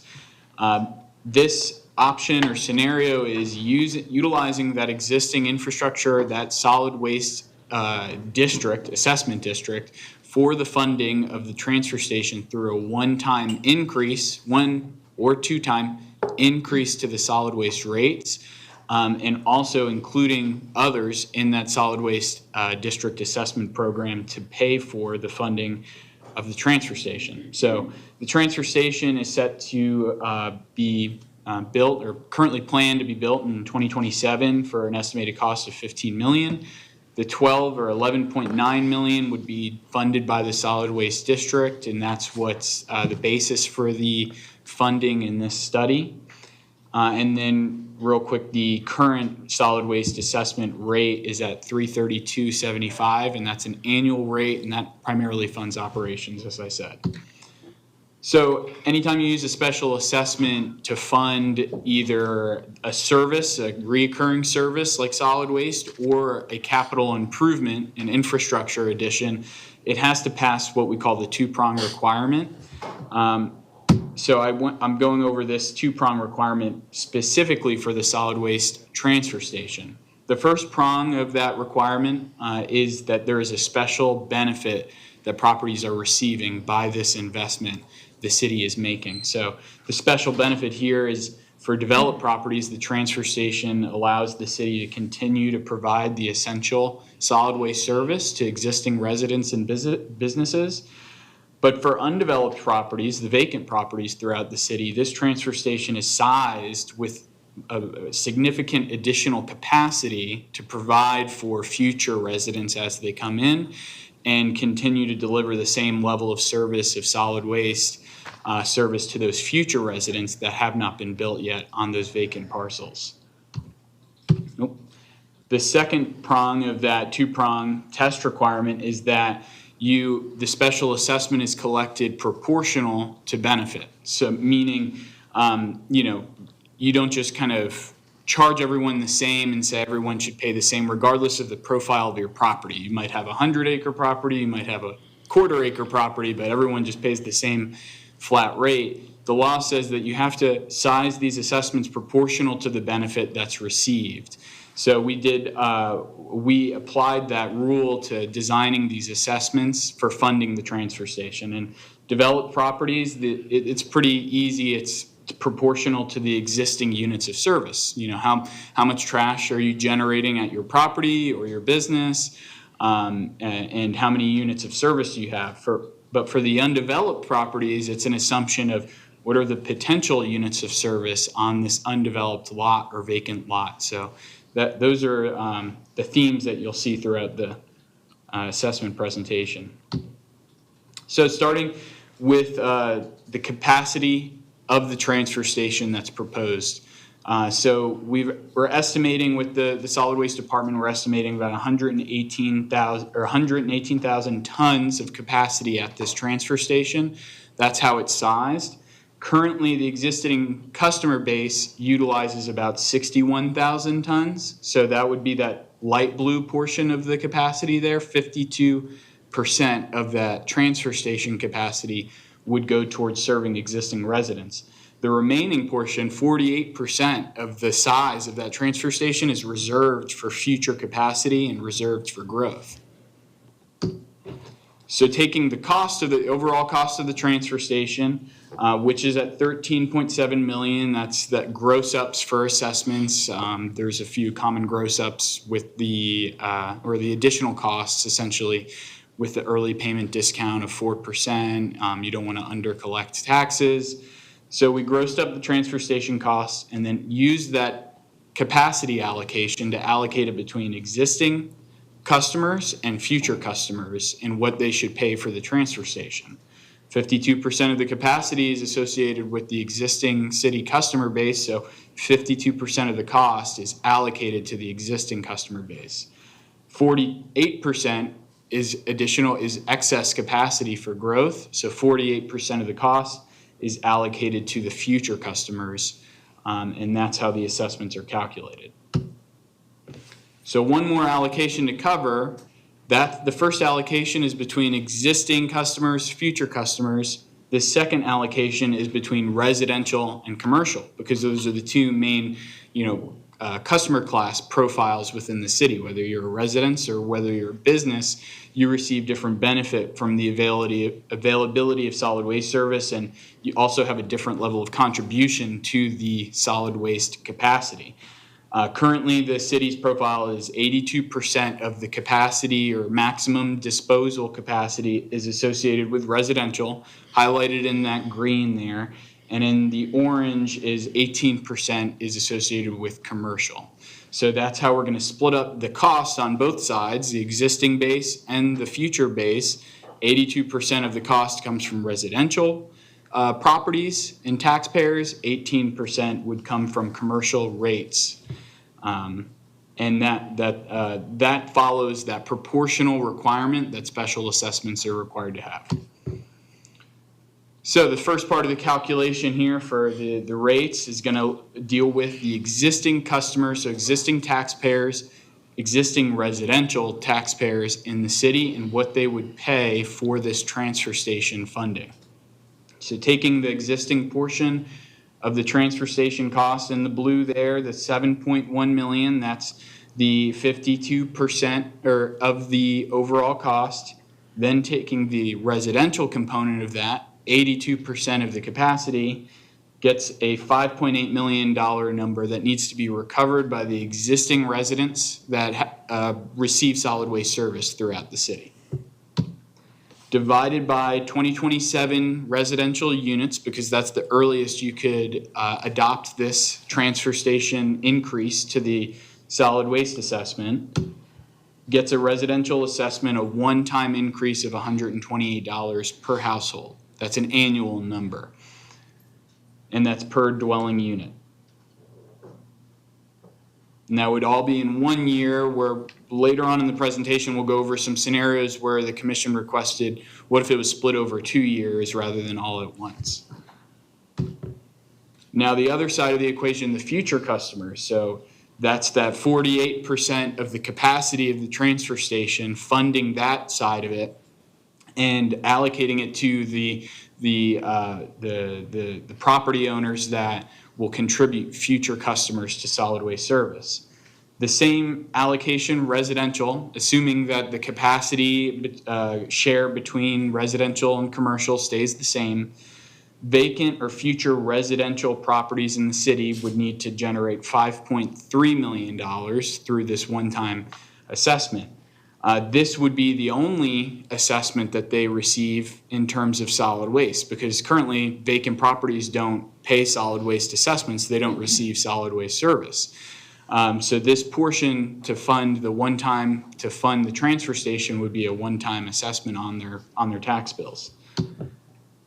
We have two main options here for the commission to consider. This first option, highlighted in the orange-ish color, is to divide that cost on acreage. So the larger parcel you have, the more share of the transfer station cost that you would receive and pay for. So there's approximately 12,000 vacant residential acreage throughout the city. Taking that $5.3 million divided by that would get you a residential assessment of $111.63 per quarter acre lot. So that's per quarter acre. for per acre would be times 4, about 400 or so. I'll show you some samples of how, for different property sizes, how that scales. But essentially it's saying the more land that you own, the more you'll contribute towards the solid waste transfer station costs, because the more potential there is that you will contribute towards that solid waste capacity. The second option, highlighted in the purple, is the density option. So that's actually looking at, based on the zoning and the density, minimum or maximum density allocations for each of these properties, how many maximum residential units could be developed on that property. So that results in a 50,000 density units, and I'll show you some samples for different properties, and would be a vacant residential assessment of $106 per density unit, meaning per home that could be developed on a property. So this next slide here kind of dives into this vacant part of things, because this is really the more complex part of the assessment calculation. Option 1 for acreage, this is a R1, meaning that's the zoning classification. It's a quarter-acre lot. If you based the assessment on acreage, they'd pay the $111 one time on their tax bill for this transfer station funding. The next one scales up. It's a half-acre lot, so they would pay per quarter acre, they'd pay 2 times the assessment, so they would see a $223 assessment for transfer station funding on their tax bill. That's a R1. R2 for acreage doesn't make any change. So the zoning for the acreage scenario doesn't change the calculation. You would still pay that same $223.26. And then finally, the last example here is, this is zoned ag. This is a 3-acre lot, and they would pay per quarter acre 12 times the assessment amount, and they would pay about $1,200 towards the transfer station funding. So flipping over to the density side, for that first scenario, in the purple, you'll see that the R1 quarter acre pays $106. For the second scenario, the R1 quarter acre would pay $213, so they can develop 2 maximum units on that quarter acre, because R1 is 1 unit per quarter acre. R2 is a higher density. So the R2, if it was a quarter acre or a half acre lot, they can develop 1 unit per 0.1 acres. So they can develop, the maximum on that lot is 5 units, 5 residential units. So they'd pay 5 times the assessment amount, 5 units generating solid waste in the future. And then finally, the ag lot, because it's classified ag, they can only develop 1 residential unit for that whole 3-acre lot. So the maximum that they'll contribute is based on that density that they could develop at, and they'd only pay 1 times the assessment. So they would pay $106, the same as that first scenario with the quarter-acre lot at R1.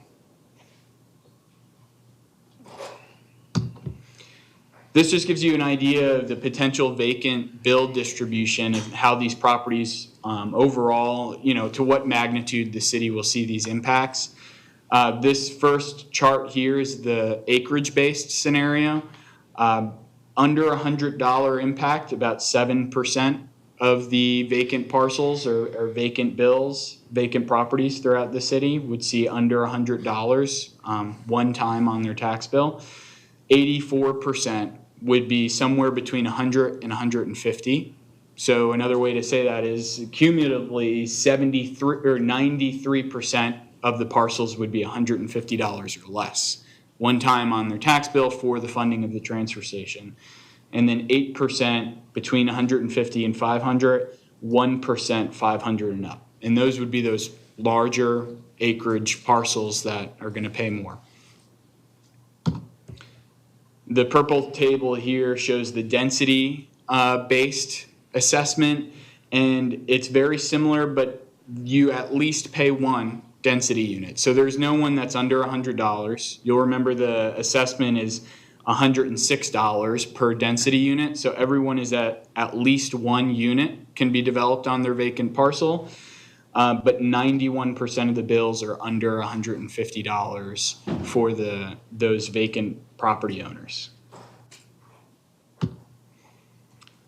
So the last remaining allocation here that you're probably wondering about is the commercial allocation, that 18% of the disposal capacity that they currently have. So that 18% of the transfer station has to be funded through commercial or commercial rates. However, it's very difficult to generate a one-time assessment for that. Commercial services change year to year so often based on the business. They may request more service, less service. There's a vast variation in their service. They could have a small garbage can or they could have a dumpster, and the frequency of pickups. There's a lot of factors in that. So what we're saying is that $2.4 million of the transfer station costs that's associated with commercial would be funded from the commercial solid waste rates that are collected monthly on directly from those customers, because the commercial isn't currently funded by the solid waste assessment. They're funded by actual customer utility rates based on their level of service.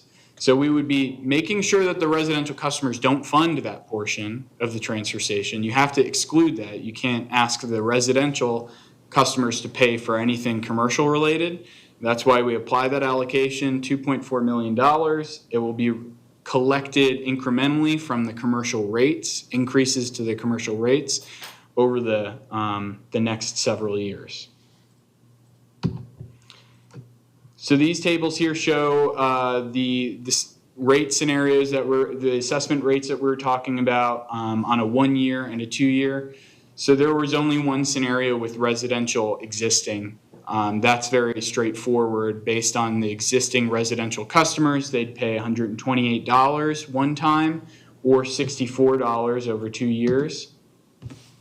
Future customers by acreage, they would pay $111 per quarter acre or $55.82 over 2 years. And then finally, the density based would pay $106 per unit of density or $53 over 2 years.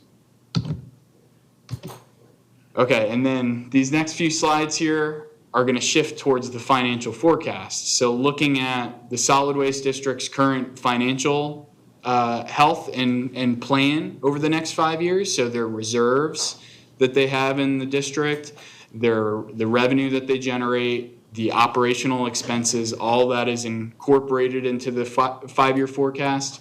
And we've layered in these different transfer station scenarios so you could see the impact financially on the solid waste district of each option.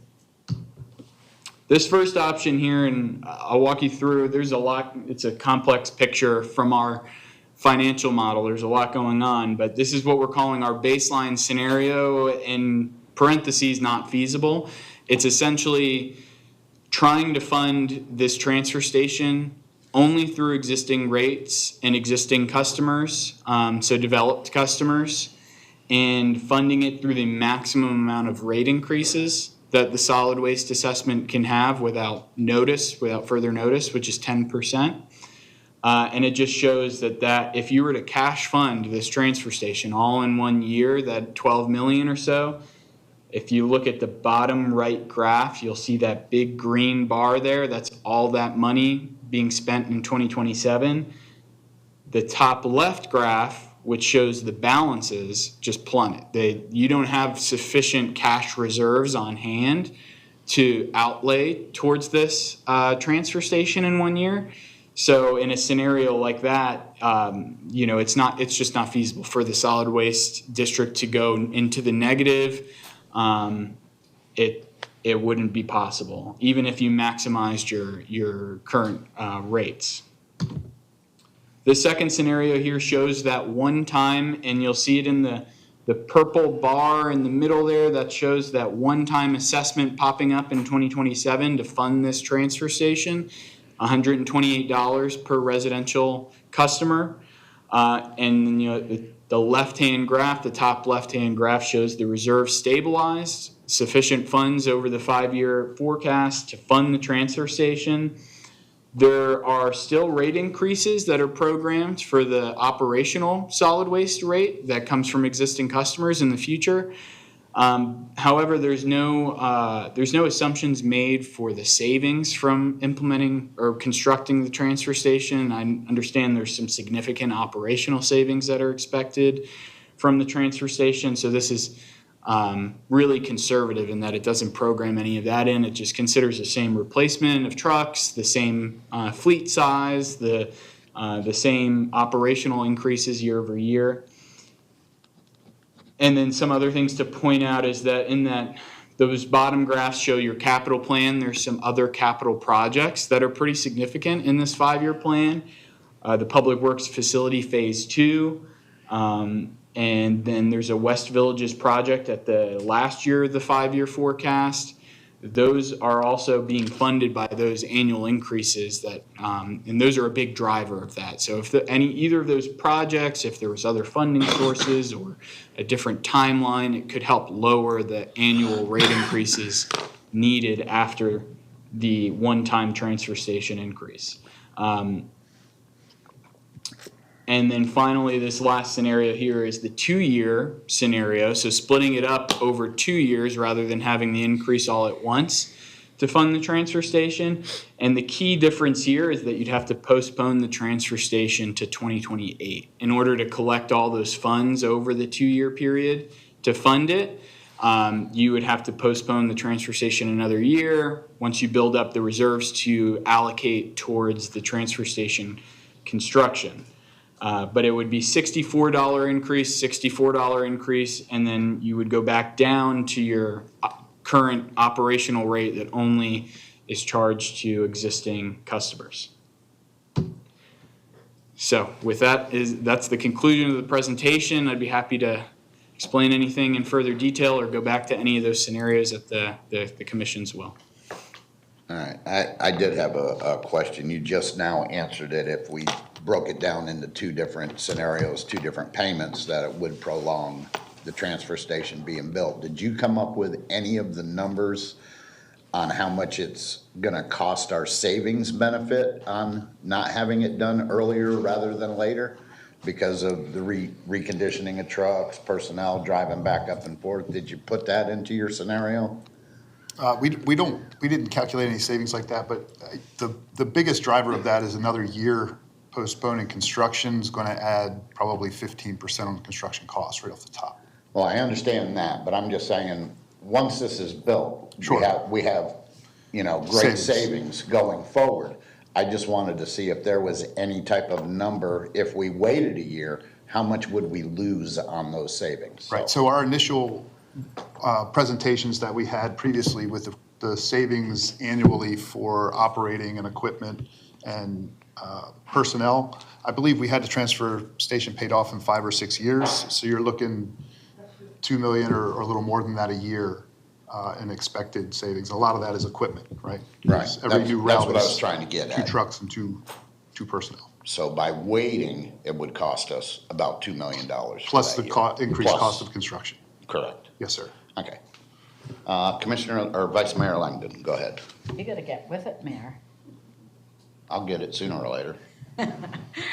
How would apartment buildings be handled?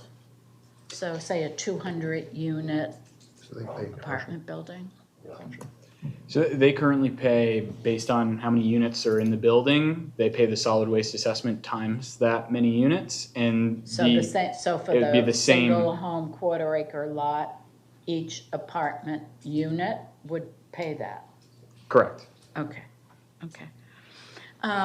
Timeline, I'm working the 2-year thing in my head. Usually, design takes us months, and then construction takes a while. If we approve and implement a 2-year assessment window, I don't understand why we couldn't, it's guaranteed. I don't see it as being much different than if we went out to bond in terms of the money flow being guaranteed. Couldn't the money collected in year one go toward design, and then whatever's left and collected in year two would go toward construction? So we have money in design. We're in design right now. Okay, So our intention is to have this designed, 27 hits, we're ready to build. okay, got it. And if you have that 2-year, even though this commission approves that first year, we have to bring that back the following year. I can't speak for finance, but I'm pretty sure they're going to wait until you approve that second year before we send out something to bid. Right.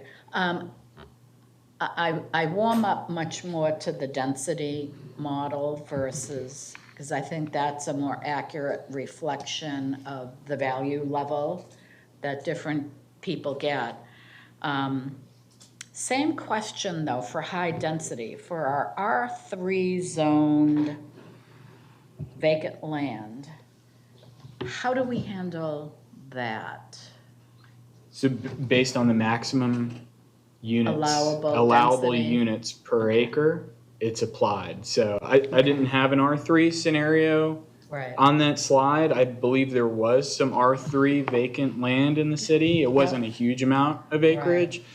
And off the top of my head, I can't tell you what the maximum density is, but it's another level higher than R2. Right. How would our affordable housing developments be handled? The So same way? They would be that vacant, if they're vacant now, if that's acreage that's set aside for that, it's going to be handled in the same way as any other vacant Okay. parcel. And so for those that are already built out, the fact that they're affordable, each unit would pay, I don't know that that would It have an wouldn't impact impact okay. on this type of assessment. Okay, let me see. Okay, that's it for now for me. Thank you. Commissioner Stokes? Yeah, so let me see if I understand. We'd be looking at breaking ground in 27, Correct. and it would take 18 months? Correct. So we're looking at middle of 28 into 29 before it's operational. When would the first assessment go in? Would it be on the like next November's tax bill? So if you did a one-time assessment, it would be on that next year's tax bill for 27. And at that time, we could move forward. If it's a 2-year, we have to wait until 28. All right. And we haven't, there's no way we can realistically say that once this facility is operational, that we're going to be able to lower everybody's rates on solid waste. So there's going to be operational efficiencies immediately when we use that transfer station. What those will be, I can't guess at. And basically, they'll just be an offset to increasing costs. Correct. So there's not going to be any net money back to the citizens. They're not going to, when this is all said and done, they're not going to be paying less. They're still going to be paying more, but they'll probably be paying less more. In the long run, correct. Right, yeah, Correct. how's that for Phil speak? Okay, just so I understand that. And the 7.5% is that's running the operations as we run them today. That's not counting any of the efficiencies. That's also including both the Welland Park and the Public Works Phase 2, which if there was, if we find another way to finance things within the city, some of that cost could be spread out. See, because certainly if it were commission's decision to fund this ASAP, then to me, the one-time assessment, you can look at it and say, it's not the end of the world, blah, blah, blah, this and that. The thing that bothers me about this approach to financing or funding this transfer station is we've got all kinds of residential and commercial future residents of this city that aren't going to bear one dime of the cost of building this. it's gonna fall 100% on the backs of today's taxpayers, both residentially and commercially. That's who's paying for this, just like everything else we've been doing. And yet the benefit of this solid waste transfer station is gonna inure to 5, 10, 15, 20, 25 years out. And none of those newbies are gonna pay their fair share of the building of this. That's why I'm still a big advocate in doing a cops, biting the bullet, go out and do this the right damn way, the way everybody else does it, and go finance this thing, spread it out, and let all those who will benefit pay for it. And it doesn't put the monkey on the backs of existing citizens and you know, so that's where I'm hung up on this approach. But other than that, I understand the numbers and what you're presenting. If I could clarify, Commissioner, this approach will hit those vacant residential parcels. Right. Yeah. So this will be the first time that they've seen an assessment from solid waste. And that's to pay for when they come online in the future, we're reserving that space at the transfer station for them.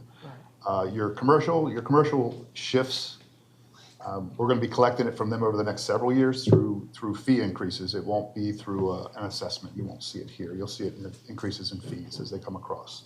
So this is the first time we've been able to kind of stretch that out, so it's not just on the shoulders of the current ratepayers. And it's about the most equitable way we can do it. Right. Because you had a slide that stated that it was gonna be 52% of the current residents and 48% of Correct. future. Correct, and that's So based on they're all the- getting assessed. The vacant properties are getting assessed. Correct, and that's just based on that overall capacity of the transfer station That's what I minus like the commercial. about it. Yeah, The only thing is an 30-year amortization or 25-year amortization on the $15, $17 million investment is gonna net out to a whole heck of a lot less on a per customer basis since it's sure. spread out. So there's no, I mean, it's way, way cheaper. I mean, it's easy for us to say, oh, 50, 60 bucks. It's if we do it over 2 years or 100 and something, it's, hey, after all, it's just one shot. What's the big deal? Everybody can afford that. Well, I don't know. Can everybody afford that? Maybe we can afford it. I don't know. We got a raise. Maybe the citizens can't.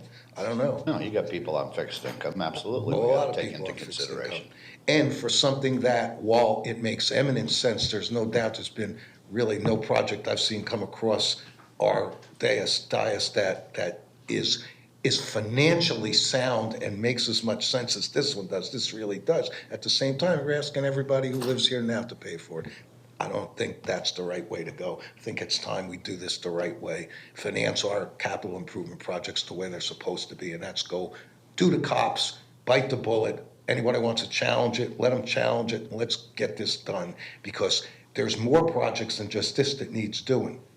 And if we take this pay-as-you-go, this is just a spin-off of pay-as-you-go, and citizens keep getting dinged and dinged and dinged, it's not solving our overall capital improvement problem. And to me, the answer is to go out and do a COPS program for one or a couple of projects and spread them out over 30 years. That's the most cost-effective way, the most financially sound way. And as far as I'm concerned, as stewards of the taxpayers' dollars, that's the way to do it, not this way. But I understand everything you've presented, and maybe this is the only way to do it. I don't know. So thank you. That's all I got. Commissioner Duvall? Thank you, Mayor.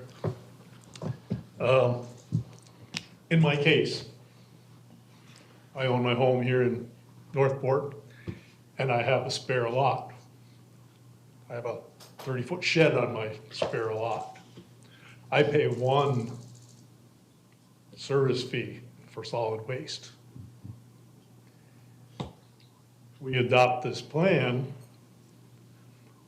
Now, am I going to be paying my share as a homeowner, an extra, I came out with a number of about $135 one-time fee and $100 for an undeveloped lot.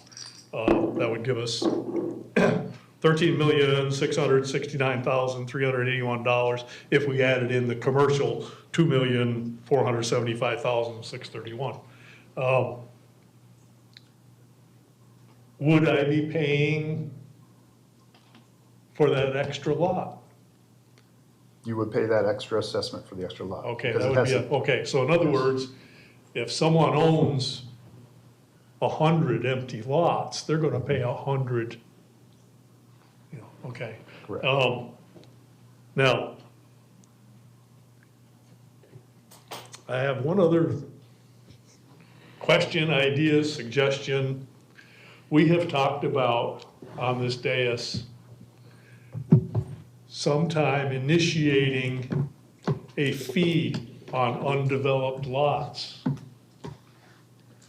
And part of that fee would be used for the city to cut down dangerous trees. Does everybody remember that we've had that discussion? Yep. If I use your number of 50,087 empty lots in the city, that comes up to $5 million, over $5 million. $5,008,700. I would suggest that we kind of combine things and we initiate that fee, okay? I don't think if the city can get $5 million out of charging, say, $100 for an empty lot, for those 50,000 lots, I don't think in a year's time, we're gonna spend more than $1 million cutting down dangerous trees. So in other words, we could initiate both projects at once and dedicate that first year's money from the empty lot fee towards the transfer station. And then after that, it can go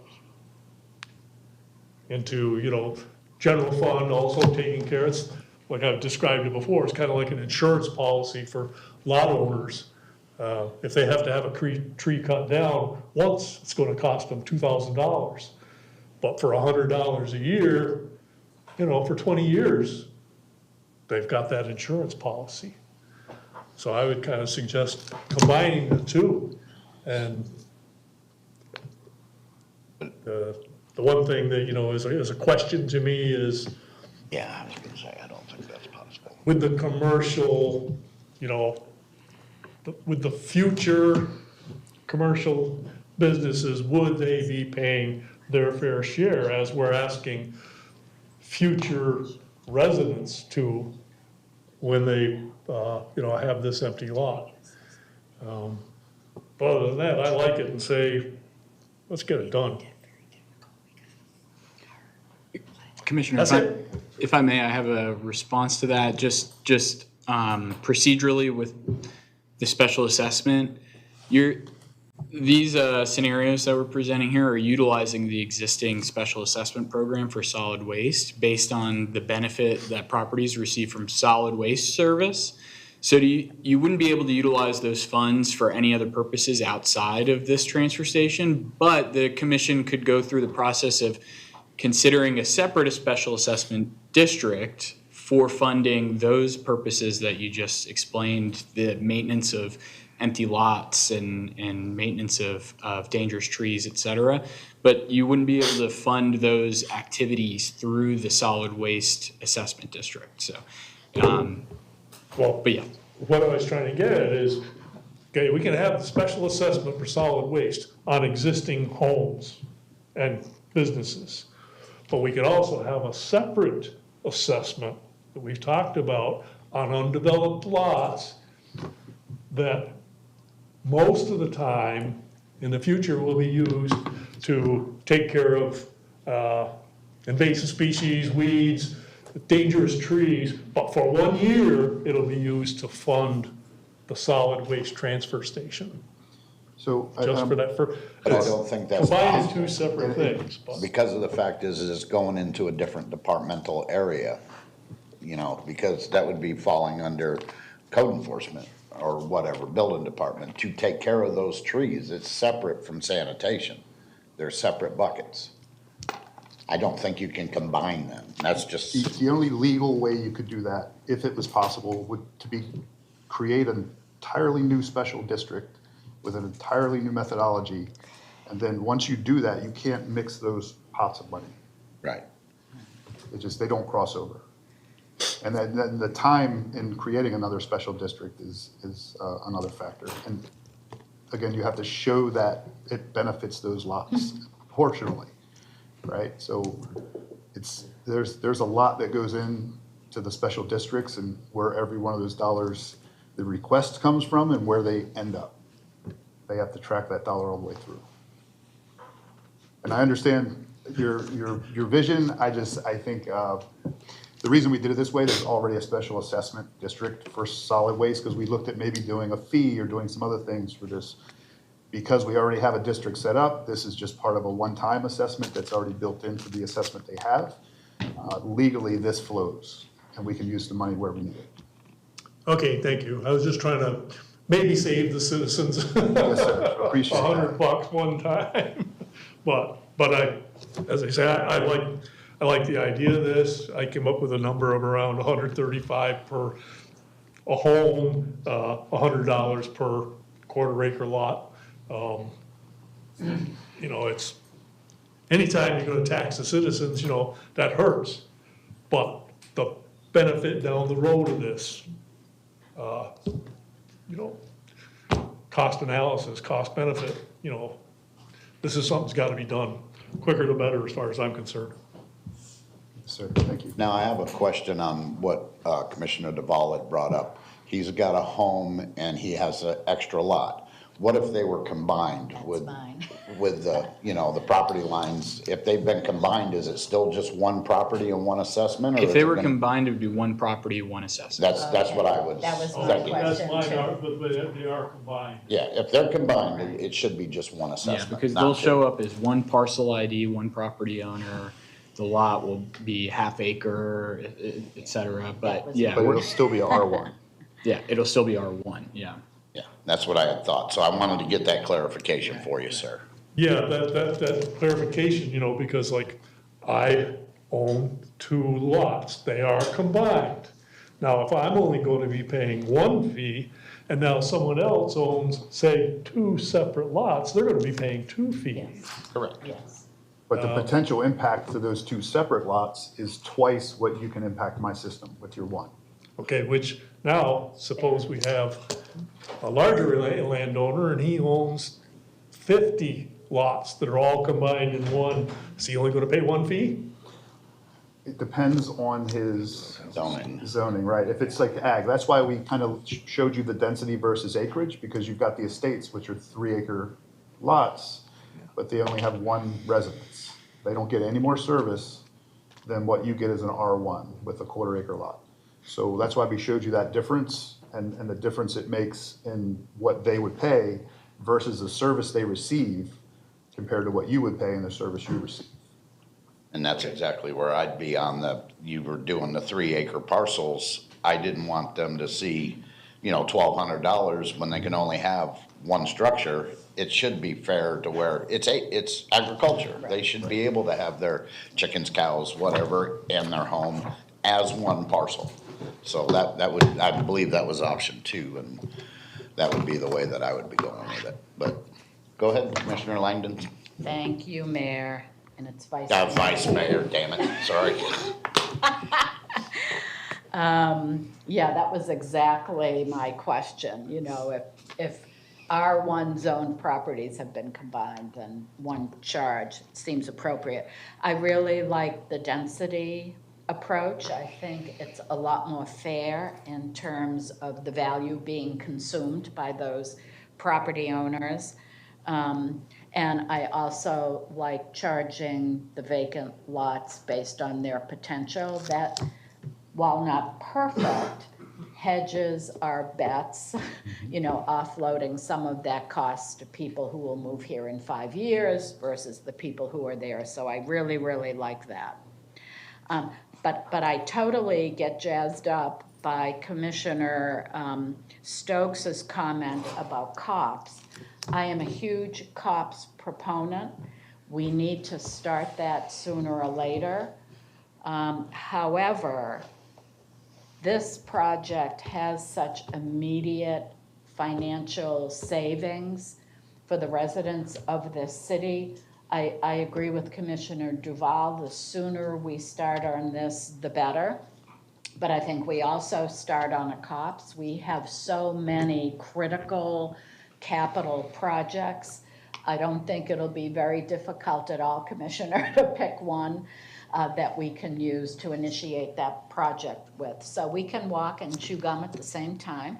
I think we can get this project rolling and at the same time start, let's pick a project for COPS. Maybe we're about to go into budget. I saw a binder on my desk, the intimidating binder. And we'll find something to run through a COPS process. So I'm full steam ahead on this 1-year charge. We suck it up. I do have one suggestion question. Our social services division does have a project where people who are struggling to pay their water bill, for example, can get some relief. Might it be possible to do something similar as a companion program to this project, where some funds might be made available to help offset for our families who are just really, really, really stretched? Just a suggestion, maybe a grant or, I can check with social services. You on guys that. are pretty smart. I think you can figure it out. Just a suggestion Yes, for ma'am. those folks, yeah. So I have a few questions that I need answers to. I'm going to go through these options, if we could, if there are no more questions from the commission. No, I got nobody on the queue. All right, perfect. So we need to go through option 1 and 2. So it's either you use an acreage-based assessment or use the density-based assessment. I'll make a consensus. Go ahead. I make a consensus that we use the density-based assessment for this project. We have a consensus made by Vice Mayor, Good job. Commissioner DeVal. We don't need a second, right? No. Okay, I'm for it. Okay, that's a yes. Yeah, I'm a yes. I'm a yes. I'm a yes. Okay. That's option 2, correct? Yes, sir. All right. So between option 3 and 4, option number 3 is to maintain the service as we are, not move forward with this one-time or two-time assessment.